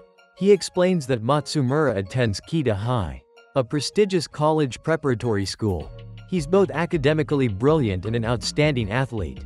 In other words, he's practically perfect in every way. Nakamura can't believe someone like that actually exists. Just then, the faculty advisor calls Hirosei over. Hirosei excuses himself for a moment. That leaves Matsumura and Nakamura alone together. Nakamura thinks this is the most awkward situation imaginable. Looking at Matsumura, he has to admit the guy is pretty handsome. No wonder Hirosei has a friend like him. Matsumura seems like the kind of person who can become friends with anyone. He starts making small talk with Nakamura. Matsumura comments that Hirosei can be a little absent-minded sometimes. Nakamura awkwardly replies that he and Hirosei haven't talked all that much yet. So he doesn't really know Hirosei well enough to say. Matsumura admits that he's actually an introvert. He says Hirosei is incredibly friendly and kind. Back in middle school, the two of them hung out all the time. They even had plans to meet today. But Hirosei simply forgot. Matsumura wishes they could attend the same school again. Nakamura secretly thinks it's fortunate that Matsumura doesn't go here. Otherwise, he'd have even less of a chance with Hirosei. Although, In reality, he barely has any chance as it is. Nakamura remembers that Matsumura knew Hirose back in middle school. He eagerly asks what Hirose was like back then. Matsumura happily begins describing him. Nakamura becomes desperate to see the younger Hirose with short hair. As it turns out, Matsumura actually has photos of him.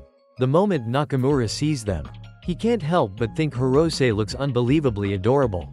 One of the pictures was taken during a school field trip. Matsumura reveals that he has plenty more photos of Hirose. Nakamura is completely amazed. He never imagined Hirose looked this cute in middle school. Then a question suddenly crosses his mind. Why does Matsumura have so many pictures of Hirose? Nakamura immediately starts investigating. Matsumura surprisingly admits they actually weren't that close. Even though he texted Hirose 6 times a week, Hirose usually left every message on read. The two rarely met outside of school. Matsumura has never even visited Hirose's room or met his parents. Nakamura admits Matsumura is handsome, but also incredibly suspicious. Matsumura even kept a tiny toy that Hirose once gave him during class. Nakamura realizes the situation has become much worse than he expected. Matsumura might actually be even more obsessed than he is. Nakamura immediately decides he can't let Matsumura get any closer to Hirose. Matsumura then asks what Hirose is like in high school. Nakamura proudly says Hirose tells him all kinds of things. He starts exaggerating their friendship. He claims they always open up to each other. They even cooked together, and they once teamed up to kill a cockroach. They walked through Chinatown together. They even took part in the school's courage test together.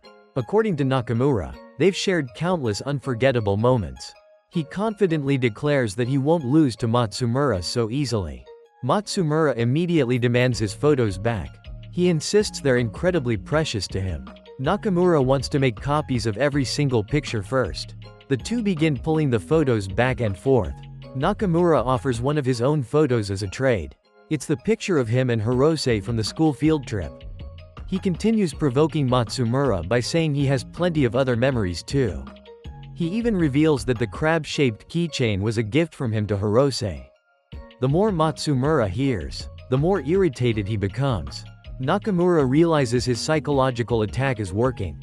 Matsumura immediately strikes back. This time, he pulls out childhood photos of Hirose from elementary school. He proudly tells Nakamura to admire just how unbelievably adorable Hirose was. Nakamura can't understand why Matsumura even has photos from elementary school. Matsumura continues pressing his advantage. This time, he reveals a comic featuring himself and Hirose as the main characters. He casually admits that one of his classmates drew it. Nakamura can't help wondering why Matsumura carries pictures of Hirose everywhere he goes. He concludes that Matsumura is a complete creep. Matsumura calmly replies that he simply sees Hirose as an irresistibly adorable little creature. Not willing to lose, Nakamura tells another story. He recounts the school's courage test.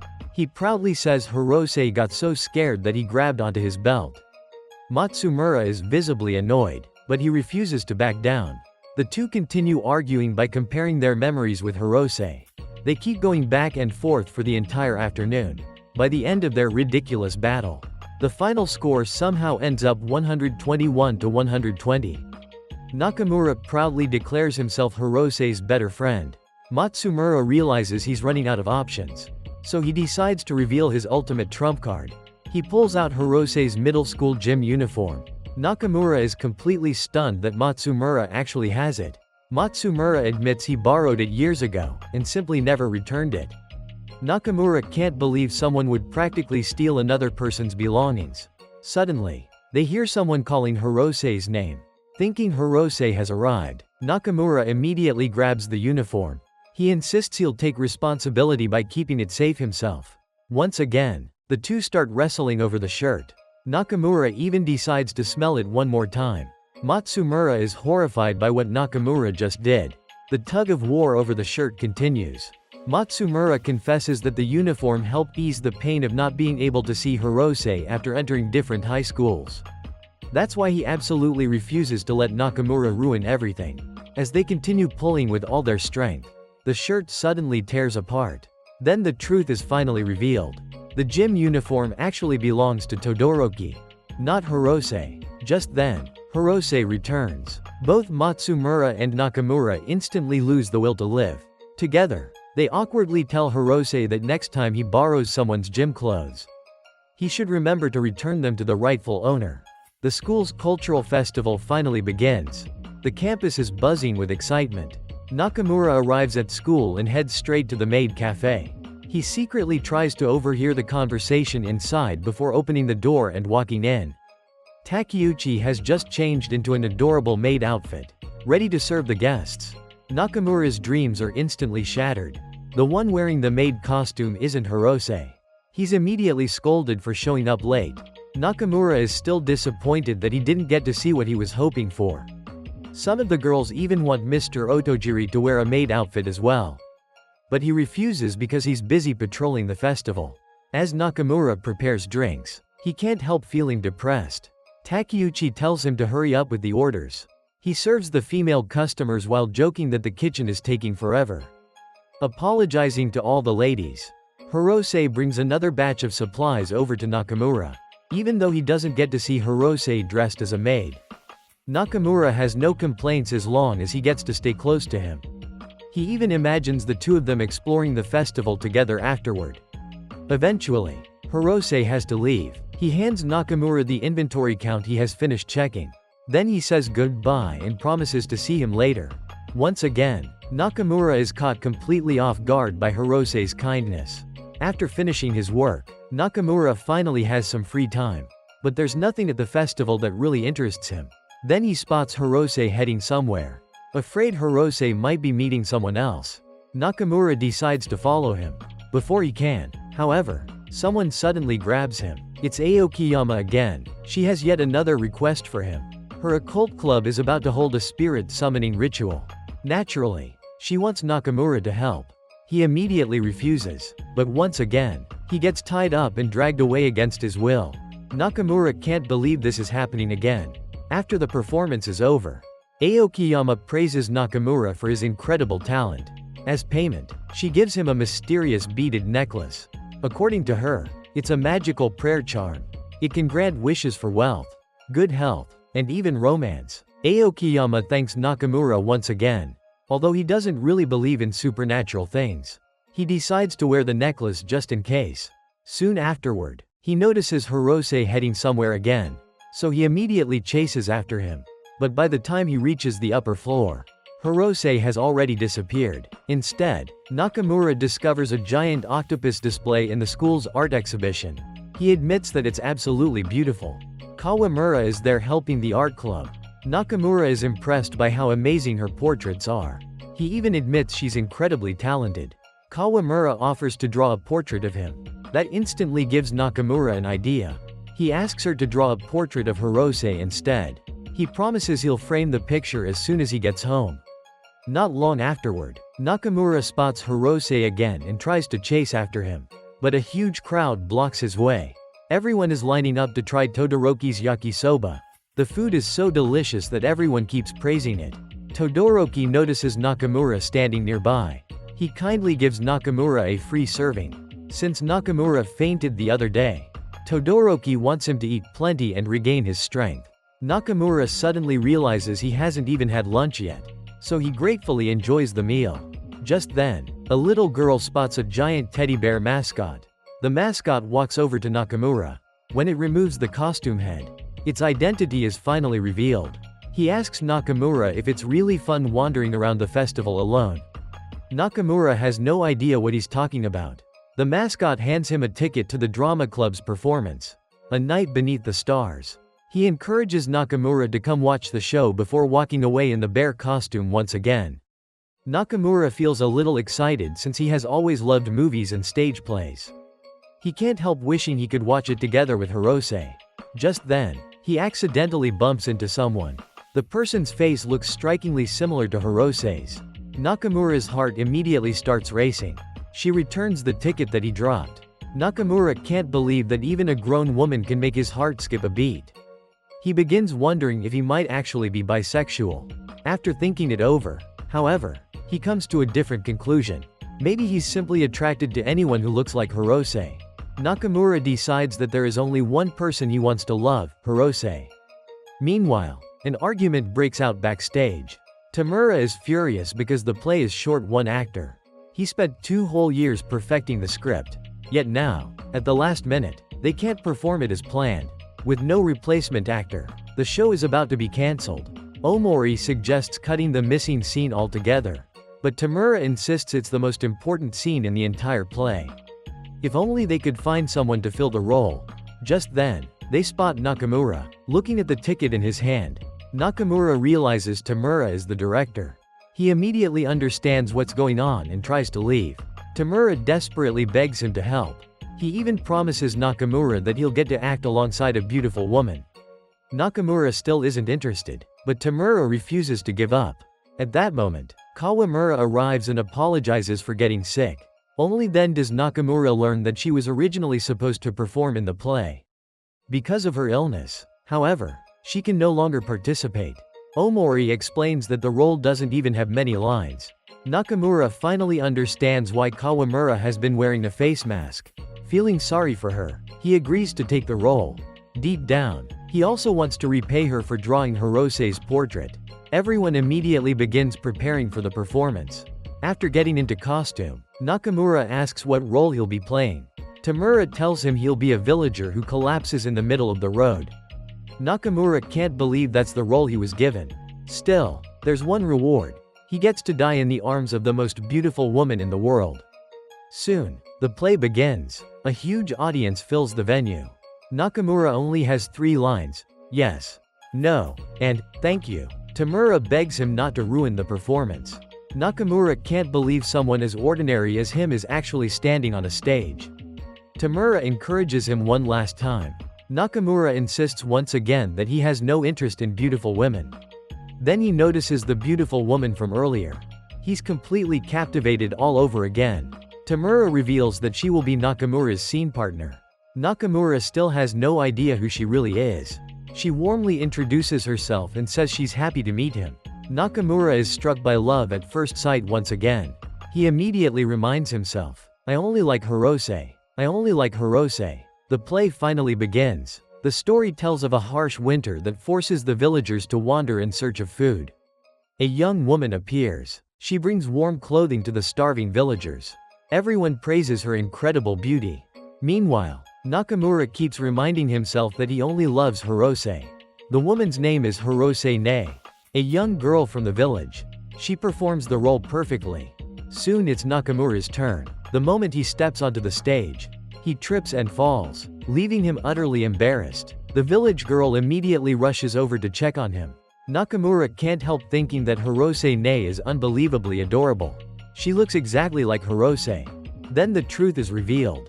The girl is actually Hirose in disguise. And the beautiful woman Nakamura met earlier is Hirose's older sister. She has come to cheer her younger brother on. She proudly says that Hirose looks absolutely adorable. Nakamura finally understands why the 2 siblings resemble each other so much. Hirose, blushing with embarrassment, urges Nakamura to keep acting. The 2 continue their performance. Both of them become completely immersed in their roles. Hirose is even told to put more emotion into the scene. This is the emotional climax of the entire play. The performance continues. Hirose gives everything he has to the role. The 2 finally meet in the middle of the stage. A deeply moving scene unfolds before the audience. Nakamura finds himself lying in Hirose's arms. At that moment, he silently thanks the heavens for giving him this unforgettable experience. The play comes to a successful end. The audience erupts into thunderous applause. Afterward, Hirose feels incredibly embarrassed about dressing up as a girl in front of his sister. Omori thanks him and apologizes for making him help the drama club all day. Since morning, Hirose has been running all over the festival gathering supplies for everyone. The club members all comment on how much Hirose and his sister look alike. As a reward, Hirose's sister treats the entire group to drinks. Even so, Nakamura still can't understand why his heart raced when he met Hirose's older sister. Could it be that I actually like Hirose dressed as a girl? Nakamura starts wondering if he's really just a hopeless pervert. Just then, Hirose brings him a drink. Everyone thanks Nakamura once again for helping with the play. Hirose tells him he was really cool. He says Nakamura is always doing the most unexpected things. But honestly, that's not such a bad thing. Nakamura realizes that everything has gone his way from the beginning of the day until now. The entire group enjoys spending time together. Tamura says he wants to turn the stage play into a movie and hopes Nakamura and Hirose will star in it. But the two of them immediately turn him down. That afternoon, Mr. Otojiri sits down to prepare tomorrow's lesson. Before long, however, he finds himself unable to concentrate. He reaches for a cigarette and heads outside. But as soon as he opens the door, he runs into Mr. Niu. Mr. Niu reminds him that smoking is prohibited anywhere on school grounds. With no choice, Mr. Otojiri puts the cigarette away. Meanwhile, Mr. Niu continues his usual daily jog. Mr. Otojiri comes up with a plan to go jogging so he can sneak in a smoke. But Mr. Niu sees right through him and reminds him that smoking isn't allowed outside the school grounds during work hours either. Once again, Mr. Otojiri is forced to give up smoking. Soon, the class begins their exam period. Nakamura, meanwhile, can only focus on Hirose. Eventually, it's time to hand in their test papers. Their homeroom teacher reminds everyone that there's still one more exam tomorrow and warns them not to let their guard down. He proudly says he has prepared a particularly challenging math test. The class immediately starts panicking since math is everyone's weakest subject. Nakamura decides to study at the library. To his surprise, it's already packed with students. He searches everywhere for an empty seat, just as he's about to give up and study at home instead. Hirose calls out and invites him to sit beside him. Nakamura can't believe his ears. There is no way he could refuse. As the two greet each other, they accidentally make eye contact. Hirose explains that he's helping everyone review math before the exam. Nakamura jokingly calls it a last-minute emergency solution. Hirose says he's never heard that expression before. He assumes Nakamura must be very knowledgeable about modern literature and asks him to teach him. Naturally, Nakamura happily agrees. Hirose even starts calling him senpai. At that moment, Nakamura feels like his heart is about to explode. There's no way he can concentrate on studying anymore because he keeps staring at Hirose. Watching Hirose struggle to memorize modern literary terms is simply too adorable. After studying for a while, everyone gets hungry. Unfortunately, the school cafeteria is closed today. The group decides to visit a newly opened restaurant nearby. Nakamura assumes he won't be invited, but then Hirose asks him to come along. The group heads to Pulpo Garden and enjoys a hearty meal together. After eating, everyone chats happily. The conversation eventually turns to the movie Detective Barikata. Nakamura has absolutely no idea what they're talking about. When Hirose asks if he's seen it, Nakamura lies and says he's watched a little. Hirose tells him the movie is incredibly popular right now. His younger sister is a huge fan of it. The group continues discussing the movie enthusiastically. Nakamura realizes he's in serious trouble because he knows absolutely nothing about it. He secretly makes a note to look it up later. He also learns which songs Hirose likes. Hirose mentions that he's going to a concert with Omori soon.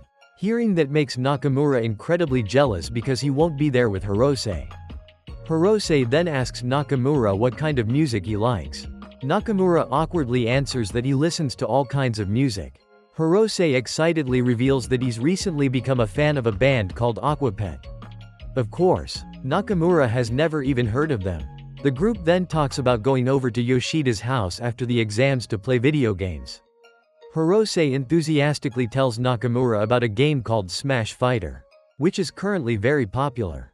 Once again, Nakamura awkwardly admits that he's never played it before. Hirose encourages him to give it a try sometime. Nakamura grows even more disappointed in himself for knowing so little. He quietly writes down another note to research later. Just then, Hirose notices that Nakamura's drink is already empty.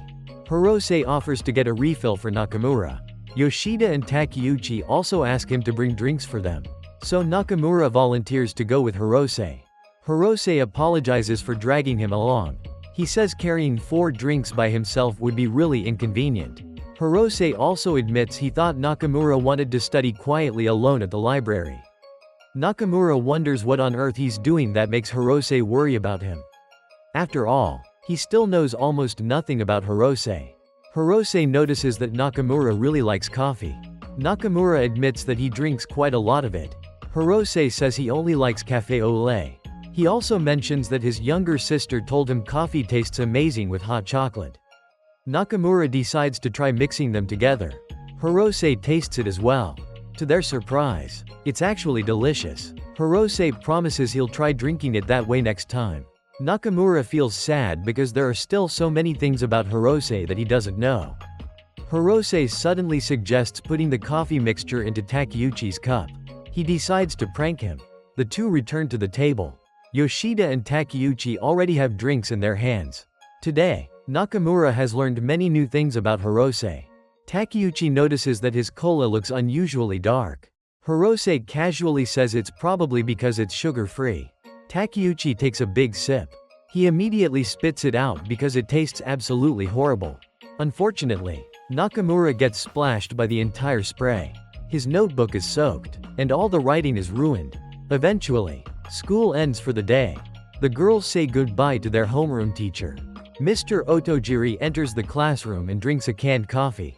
He then notices Mr. Niu jogging around the school grounds again. Along the way, Mr. Niu runs into the school nurse. She asks him not to overwork himself.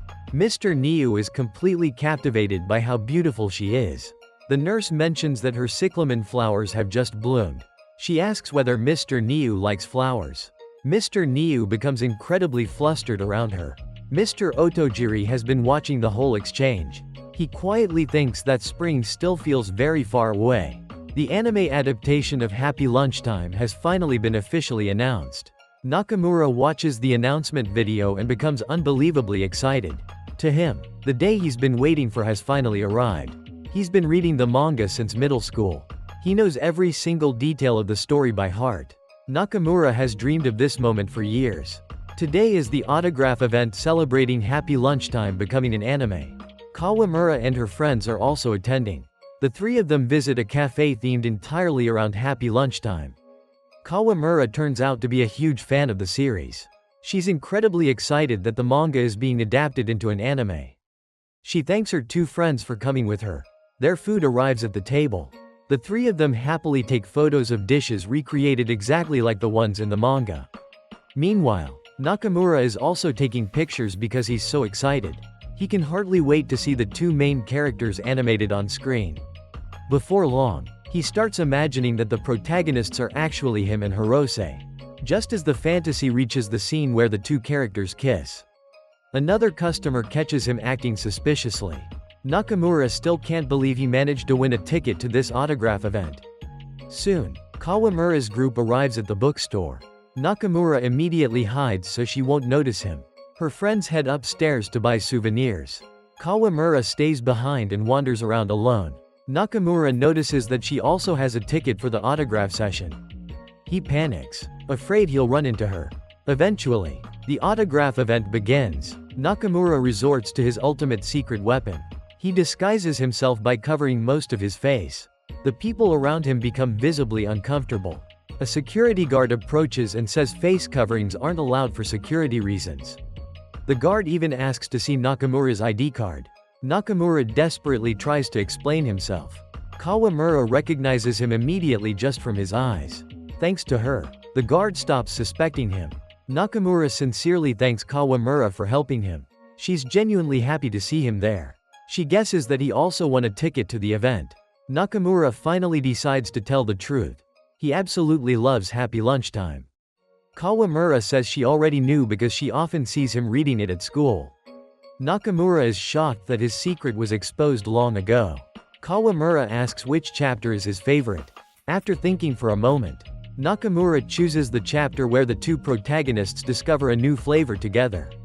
Kawamura felt exactly the same way. At that moment, it was as if the two of them were completely in sync. The autograph session continued. Kawamura had even prepared a handwritten letter containing everything she wanted to say. Nakamura couldn't believe what a great idea that was. She had even brought a special gift for the author. Nakamura was amazed by how thoughtful she had been. Soon, it was almost their turn. Nakamura kept wondering what he should say when he met the author. Then it was Kawamura's turn. She handed over her gift. The author asked which character she wanted him to sign. Kawamura chose Mikanuchi, and just like that, she was done. Then it was Nakamura's turn. He was so nervous that his whole body became stiff. The moment he stepped up, he shouted at the top of his lungs that he loved Happy Lunch. He also declared that his favorite character was the adorable Taku. The author thanked Nakamura and said that Taku was his favorite character as well. He even drew a special sketch of Taku just for Nakamura. Nakamura introduced himself. The author encouraged him to keep doing his best. Nakamura was overjoyed and vowed to become an even bigger fan. Kawamura and her friends headed home after an incredibly successful day. Everyone had fulfilled their wishes. Nakamura couldn't stop smiling on the way home. He promised himself that next time, he would write a letter to the author as well. Christmas finally arrived. For Nakamura, ever since Santa Claus stopped visiting him, Christmas had simply become a day for the whole family to gather together and enjoy cake. He headed to a shopping mall. He accepted a gift from Santa without saying a word, because today, he had an important mission. He was going to buy a Christmas present for Hirose. Nakamura couldn't help imagining Hirose's joyful reaction after receiving it. He was willing to do anything for Hirose. So he was determined to find the perfect gift. Matsumura happened to be at the same shopping mall. Naturally, he was there to buy a Christmas present for Hirose as well. Nakamura already knew exactly what Hirose wanted. It was the limited edition Aquapet promotional t-shirt. He had overheard Hirose talking about it with Omori. Before long, Nakamura finally found the shirt. He was certain Hirose would be thrilled to receive it. Just as he reached for it, someone else grabbed it too. It was Matsumura. Of course, neither of them had forgotten about their previous showdown. They were both after the exact same t-shirt. Matsumura openly admitted he was buying it as a gift for Hirose. So he asked Nakamura to step aside. Nakamura replied that he planned to give it to Hirose as well. Matsumura accused him of copying his idea. And with that, the battle over the t-shirt officially began. Neither of them was willing to back down. Nakamura insisted that he had personally heard Hirose say he wanted this shirt. Matsumura confidently claimed that he had his own reliable source. He even guessed that Hirose had asked Nakamura to buy it for him. Nakamura immediately fired back by asking whether Hirose had asked Matsumura instead. The two continued arguing without either side giving in. Then, another customer walked over and bought the shirt. It had been the very last one. By the time they realized it, it was already too late. The Aquapet promotional t-shirt was officially sold out. Nakamura angrily blamed everything on Matsumura. A store employee then informed them that another branch would receive a new shipment later that afternoon. The two of them immediately asked where it was. After confirming the location, they wasted no time and rushed there at once. Neither of them intended to lose. When they reached the elevators, they found a huge crowd waiting. Nakamura decided it was time to rely on his own legs. He was determined to reach the shirt before Matsumura. Unfortunately, the escalators were packed with people as well. Nakamura ended up getting stuck. Meanwhile, he watched Matsumura successfully take the elevator. After finally getting off the escalator, Nakamura sprinted forward again, but the next escalator was blocked too. He had no choice but to search for another route. Meanwhile, Matsumura had already reached the third floor. He couldn't help thinking that people were right when they said, "Haste makes waste." Unfortunately, he was stopped by a Santa Claus handing out presents to children. Matsumura struggled desperately to force his way through the crowd. After a tremendous effort, he finally crawled out looking completely worn out. By then, Nakamura had also arrived. The two of them immediately resumed their rivalry inside the store, only to find another long line of customers waiting. Matsumura quickly took the lead again. No matter what, both of them were determined to be the one who gave Hirose the t-shirt. Matsumura simply wanted to see Hirose wearing the shirt he had given him every single day. Of course, Nakamura wanted the same thing. As long as Hirose wore it, that was enough for him. Then, someone suddenly dropped some unexpected news. Just as it became their turn, the staff announced that the t-shirt was sold out. Their hopes were crushed once again. They immediately started blaming each other again. Then they heard that another store had just received a new shipment. But it was all the way at the far end of the second floor. Without saying another word, Nakamura and Matsumura sprang into action. There were two different routes leading to the store. Both routes would take the exact same amount of time. It quickly turned into another test of endurance between the two. Neither of them held anything back.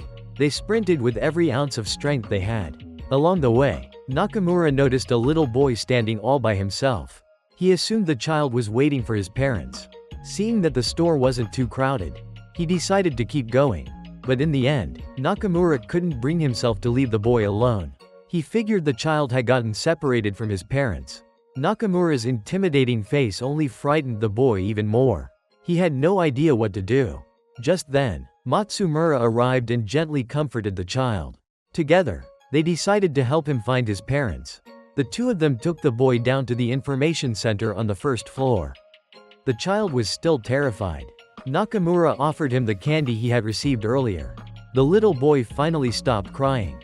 Soon after, they successfully found his mother. Mother and son were overjoyed to be reunited. She sincerely thanked Nakamura and Matsumura for helping her. Unfortunately, by the time they returned, the t-shirt was sold out again. Matsumura suggested finding an even better gift instead. He believed Hirose didn't need just that one t-shirt. Nakamura thanked him for helping with the lost child earlier. Matsumura said they were lucky to find the boy's mother so quickly. After that, he said goodbye to Nakamura. Nakamura still had no idea what to give Hirose. Then, he suddenly spotted something interesting. The next day, the second semester closing ceremony came to an end. Their homeroom teacher encouraged everyone to stay motivated and prepare for the new school year. Nakamura bought a pair of octopus-themed pens. Everyone gathered to say goodbye to Hirose. Nakamura wondered whether Hirose would like the gift. After all, it was something Nakamura himself liked. Suddenly, one of the pens slipped from his hand and rolled over to Hirose. Hirose picked it up and returned it to him. He immediately noticed the cute octopus design. Nakamura told Hirose to keep it. He lied, saying he had accidentally bought two and didn't know what to do with the extra one. Since he only needed one, the spare would just go to waste. Nakamura wasn't sure if Hirose would accept it. To his surprise, Hirose gladly accepted the gift. He admitted that it was really cute. Nakamura was thrilled that Hirose liked it. Then he suddenly noticed Hirose wearing that t-shirt. Hirose explained that he had pre-ordered it. Nakamura never expected that. All he could do was quietly accept everything that had happened. He promised himself that next year, he would get to know Hirose even better. A brand new day began. Nakamura's hair had grown much longer. It was starting to block his vision. He decided to trim it a little so he could see properly. Just then, his little sister walked in and asked if he wanted some mochi. The distraction caused Nakamura to accidentally cut off too much of his hair. He could only grumble about his annoying little sister. Meanwhile, Mr. Otojiri was still spending the winter break alone at home. As usual, his only companions were cigarettes and coffee. Nakamura was still annoyed with his younger sister, Kana. To make matters worse, the barber shop was closed that day. He had no idea what to do with his hair now. He considered asking his mother to cut it but quickly gave up on that idea. Eventually, he found a different hair salon. The place looked stylish and modern. Nakamura decided to give it a try. He felt extremely awkward as he stepped inside. He was incredibly nervous. He had no idea which hairstyle to choose. Eventually, it was finally his turn. Nakamura remained painfully shy. He spoke so quietly that the hairstylist couldn't hear him and completely misunderstood what he wanted. First, it was time for a shampoo. The hairstylist realized he was a student on winter break. She was surprised that he took such good care of his appearance. She kept chatting with Nakamura while washing his hair. Nakamura was so nervous that he couldn't say a word. Before long, the shampoo was finished. The salon even offered complimentary drinks. Nakamura ordered a cup of coffee. The hairstylist continued with the haircut. She kept making small talk while cutting his hair. Nakamura stayed completely silent, too shy to respond. She continued cutting more and more of his hair. Nakamura began to realize something was wrong. He had only asked for a slight trim. After a while, the hairstylist realized she had misunderstood his request. Nakamura had no choice but to accept his brand new hairstyle.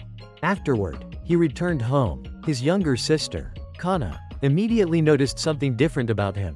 Their mother agreed that he actually looked pretty cool. She even joked that he must be dating someone. Before long, Winter break came to an end. Hirose saw Nakamura with his new look. He didn't even recognize who he was at first. A brand new day began. Early that morning, Nakamura noticed his little sister busy doing something. When he asked about it, she told him to stop bothering her and go away. Kana was carefully making all kinds of chocolates. Nakamura casually grabbed one and ate it. He was immediately smacked on the head for sneaking a bite. He couldn't believe he wasn't even allowed to eat just one. Kana complained that she was now one piece short for tomorrow. That meant she wouldn't have enough to give to her friend. Nakamura was puzzled by what she meant. Then he spotted a heart-shaped chocolate. He asked if that one was for her friend too. Kana instantly chased him out of the room. Nakamura couldn't believe how hard she had hit him. Then he suddenly remembered something. Friendship chocolate. Later, everyone arrived at school. Today, the classmates were all talking about exchanging Valentine's gifts. Kawamura had just arrived as well. She immediately handed gifts to her two friends. Both of them agreed that the presents were adorable. They also had gifts prepared for Kawamura. She sincerely thanked both of her friends. Meanwhile, Takeuchi had prepared a single red rose for Yuka. He could only afford one because roses were so expensive. He was convinced she would fall for his sweet gesture. Takeuchi confidently walked over to give her the gift. Nakamura also arrived at the classroom. He still couldn't believe he had actually bought it. It was friendship chocolate. And of course, it was for Hirose. He convinced himself that this was perfectly normal. After all, there was nothing strange about guys exchanging friendship gifts. He planned to give it to Hirose simply as a friend. Hirose soon arrived at school. Nakamura immediately zipped up his backpack. He couldn't understand why he was acting so suspicious. He kept reminding himself that it was only friendship chocolate. Then recess arrived. Hirose happily ate snacks with Omori. Nakamura still couldn't bring himself to hand over the gift. Even afterward, he still couldn't find the courage to approach Hirose. All he could do was secretly watch him from afar. Eventually, an opportunity appeared when Hirose was alone. But Nakamura still couldn't make the first move. Hirose then walked over to their homeroom teacher. He asked about the item they had discussed the other day. Nakamura assumed it was already gone. The school day eventually came to an end. At this rate, he'd have no choice but to take the chocolate home and eat it himself. Omori came to invite Hirose to walk home together. Nakamura figured it was over. Suddenly, Hirose apologized and said he had something to take care of, asking Omori to head home first. The two agreed to meet again later. Nakamura saw this as his perfect chance. Just as he was about to make his move, the homeroom teacher called out to him. The teacher asked Nakamura to deliver a stack of notebooks to Mr. Yamamoto. Since he had an urgent meeting, he apologized for troubling Nakamura. Meanwhile, Hirose had already left the classroom. Nakamura couldn't believe things had turned out like this. He was incredibly frustrated. Eventually, he finished the task he had been given. Another school day came to an end. Nakamura felt completely heartbroken because he still hadn't managed to give Hirose the chocolate. He figured he might as well take it home and give it to his little sister instead. Just then, he discovered that Hirose was still at school. Hirose was also surprised to see that Nakamura hadn't gone home yet. Hirose asked what Nakamura had been busy with. Nakamura explained that Mr. Otojiri had asked him to help with something. He realized that the two of them were completely alone. Nakamura then asked if Hirose had been busy as well. Hirose hesitated and couldn't find the words to answer. Suddenly, he asked Nakamura if anyone had given him chocolate yet. Nakamura was caught off guard and admitted that no one had. He couldn't understand why Hirose was asking such a question. The atmosphere suddenly became incredibly awkward. Nakamura felt like something wasn't quite right. It almost felt as if something important was about to happen. But in the end, Hirose simply apologized and said it was nothing. Then he walked away. Nakamura was left feeling completely confused and disappointed. He eventually returned home. His mood had completely disappeared. Kana guessed that no one at school had given her brother any Valentine's chocolate. Back in his room, Nakamura reread the story he had written about himself and Hirose. He reached the part where Hirose confessed his feelings to him. In the story, Hirose had secretly loved Nakamura for a long time. Just imagining it made Nakamura's heart race. He went to ask Ishin what he should do. He wondered if what had happened at school had really meant something. The thought alone still filled him with excitement.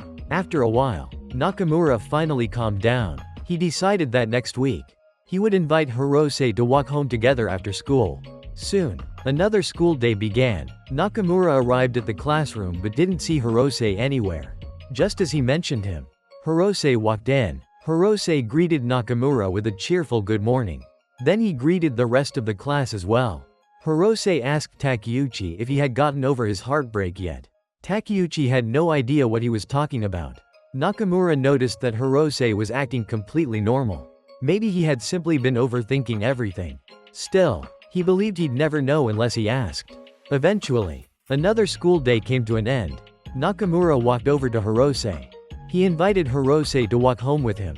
Hirose apologized and said he had already made plans to walk home with someone else. Once again, Nakamura's plan fell apart. He pretended not to mind in front of Hirose.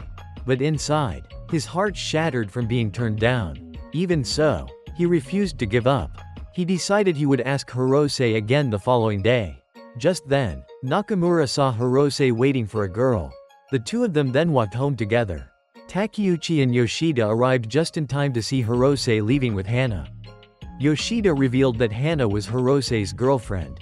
Apparently, they had started dating just the previous week. Hana was a student from the class next door and was known for being very pretty. Takeuchi even wanted to tease Hirose about it. He and Yoshida jokingly laughed about the new couple. Nakamura, on the other hand, was completely devastated. He was deeply shocked to learn that Hirose had a girlfriend. From that day on, Nakamura couldn't accept the truth. He simply couldn't believe Hirose was really dating someone. All he could do was quietly watch Hirose from a distance. The words, girlfriend, kept echoing in his mind. He couldn't stop thinking about it. He wandered around like someone who had lost his soul. One day, Hana suddenly came to their classroom. Hirose immediately went over to her. Takeuchi teased them again, calling them the perfect couple. Nakamura silently watched the two chatting so happily together. Soon, they left together. Nakamura could only watch them walk away. He later heard that the two had met during a school meeting. Everyone kept talking about their relationship and believed Hirose must be very happy. Nakamura was the saddest person of all. He walked home feeling completely heartbroken. Along the way, he saw countless couples happily chatting together. Every couple looked genuinely happy. Everyone seemed to have found someone special. Nakamura witnessed all of it. He finally accepted that Hirose had a girlfriend.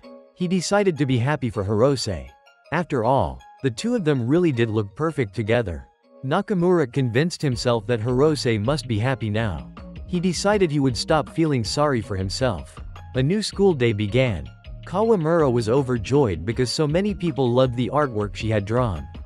Nakamura went over and asked if she would continue drawing the manga about him and Hirose. Kawamura gladly agreed to help. That night, Nakamura returned home and cried for a long time. Kana called him downstairs for dinner. Nakamura lay on his bed, crying uncontrollably. He never imagined heartbreak could hurt this much. Eventually, he picked up the manga and continued reading. In the story, Nakamura and Hirose were incredibly happy because they loved each other equally. Nakamura came across a line in the manga that deeply touched him. "I like you because you're simply yourself." Nakamura fell into deep thought. After a while, he left the house without even eating dinner. He pedaled his bicycle as fast as he could. He brought the manga with him. He rode until he was completely out of breath. Tears streamed down his face the entire way. Eventually, he reached his destination. Utterly exhausted, Nakamura realized that this wasn't the ending he had truly wished for with Hirose. Just because Hirose had a girlfriend didn't mean they couldn't still be friends. Nakamura couldn't understand why he felt so miserable. His tears simply wouldn't stop falling.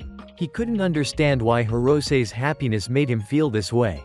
After crying his heart out all night, Nakamura finally woke up. He started the morning by feeding Ishin. Then he got dressed for school. After having breakfast with his little sister, he headed out. He said goodbye to his mother before leaving the house. On the way to school, Nakamura spotted Hirose walking along the road. Instead of approaching him, he simply watched from a distance. Lunchtime eventually arrived. Hana came to their classroom once again. She invited Hirose to visit a newly opened cafe after school.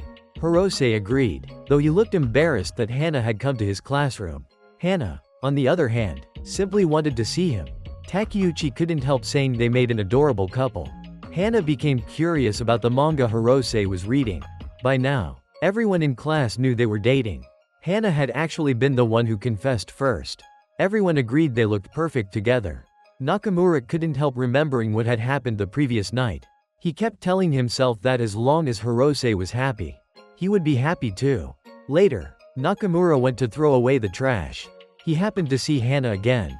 She was happily laughing and chatting with her friends. Another school day came to an end. Nakamura thought about his octopus pen. He had just put it back into his bag. Suddenly, Hana ran past and accidentally bumped into him. The pen fell onto the ground. She quickly picked it up and apologized. Hana commented that the pen was really cute. Nakamura thanked her. Hirose was waiting for Hana outside the school. The two of them headed home together once again. Hirose also said goodbye to Nakamura. Nakamura watched them walk away hand in hand. Hana noticed that Hirose had the same octopus pen. Hirose admitted that Nakamura had given it to him. Nakamura quietly continued walking home. He couldn't stop thinking about Hirose holding his girlfriend's hand. He decided he would support their relationship. If anyone ever tried to break them up, he swore he would never forgive that person. A new day began. Nakamura went out to throw away the trash again. To his surprise, he spotted Hirose and Hana behind the garbage collection area. They noticed Nakamura as well. He hurriedly threw away the trash and left. Nakamura wondered if he had interrupted them. Suddenly, Hirose told Nakamura that Hana had broken up with him. Hirose admitted that girls could be really hard to understand. He simply couldn't figure it out. Nakamura walked over and started talking with him. Hirose explained that Hana had said he was boring. She had expected him to be a much more interesting person. Hirose still didn't understand what she had been expecting from him. Nakamura insisted that Hana simply didn't realize how charming Hirose really was. Nakamura assumed Hirose must be heartbroken. Hirose replied that it wasn't exactly like that. He confessed that he wasn't very good at expressing his feelings or saying what was on his mind. Hirose admitted that he actually preferred having a friend like Nakamura. With Nakamura, he could talk freely about anything. Hirose apologized for bothering him with all of this. Nakamura called out to Hirose. He asked if they could walk home together. That afternoon, the two of them finally walked home side by side. They happily chatted and caught up with each other along the way. When they reached the intersection, Hirose suddenly thanked Nakamura for always caring about him. Hirose was genuinely surprised when Hana confessed her feelings to him. He couldn't understand why she had chosen him. Even so, he was happy that someone liked him. So, he decided to give the relationship a chance. But eventually, Hirose admitted that he really was a rather boring person. That's why he felt relieved when Nakamura told him he was actually charming. Nakamura realized that Hirose had just shared his true feelings with him. He suggested that they should keep talking like this from now on. Nakamura told Hirose he wanted to hear anything he wanted to talk about. After saying goodbye, Nakamura immediately ran off. He wasn't sure if he should have said those things. Hirose quickly ran after him. He asked Nakamura for his line account. That evening, the two of them started chatting through messages. Nakamura still couldn't believe any of this was real. Hirose asked if Nakamura was free the next day. Nakamura immediately replied that he was.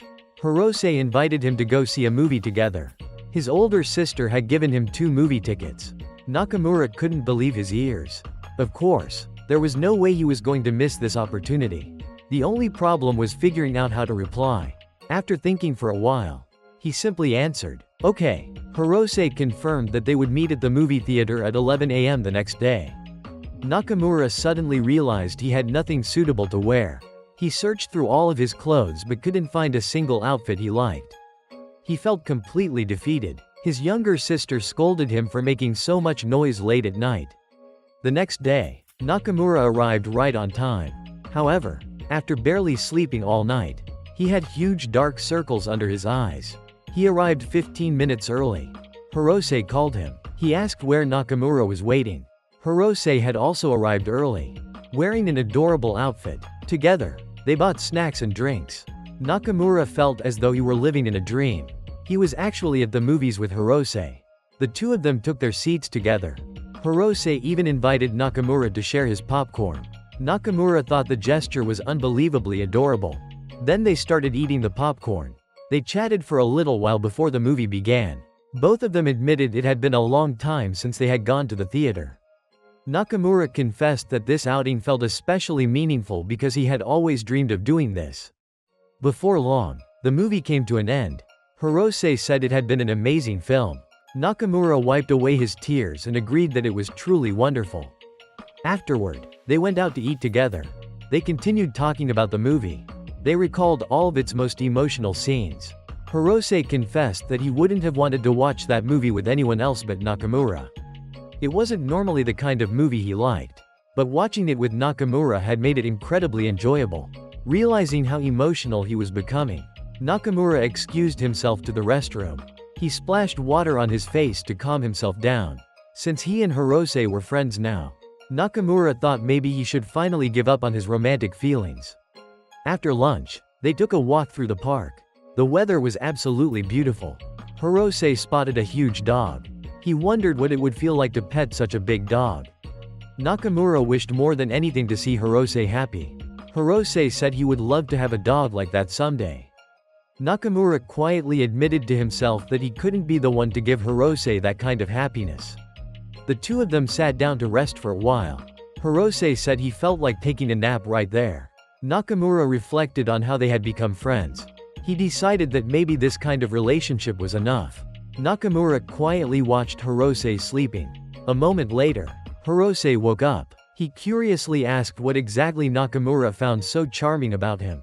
He genuinely wanted to know what Nakamura had meant. Nakamura replied that there were simply too many things to count. He suddenly shouted, "Everything!" Nakamura immediately realized he had made things awkward. Surprisingly, Hirose was happy to hear someone praise him so sincerely. He smiled and called Nakamura a wonderful friend. Nakamura didn't feel worthy of those words. Hirose apologized for asking such a difficult question. He wanted Nakamura to cheer up. Then Hirose took out an octopus keychain. He had bought it because he thought Nakamura would like it. Nakamura couldn't believe Hirose had bought something just for him. He didn't know how to react. He was overwhelmed with emotion. He couldn't help shouting, "It's so adorable." It was exactly the kind of thing he had been looking for. Nakamura promised he would treasure it forever. Hirose was relieved that Nakamura liked the gift. Nakamura thanked Hirose once again. Hirose remembered that there was an observation deck nearby. He suggested they go there together. Before long, they arrived at the observation deck. At that moment, Nakamura realized he simply couldn't do it, because he was still deeply in love with Hirose. Soon, the third semester closing ceremony came to an end. All of the students gathered for the ceremony. It was also the final day of the school year. Their homeroom teacher encouraged everyone to work even harder in their second year. Hirose's class said their goodbyes after spending an unforgettable year together. Nakamura realized that he and Hirose might not end up in the same class next year. Even so, the joyful atmosphere at school would always remain. Nakamura and Hirose walked home together once again. Nakamura didn't know how much longer he would be able to stay by Hirose's side. But he was determined to cherish every single moment they spent together.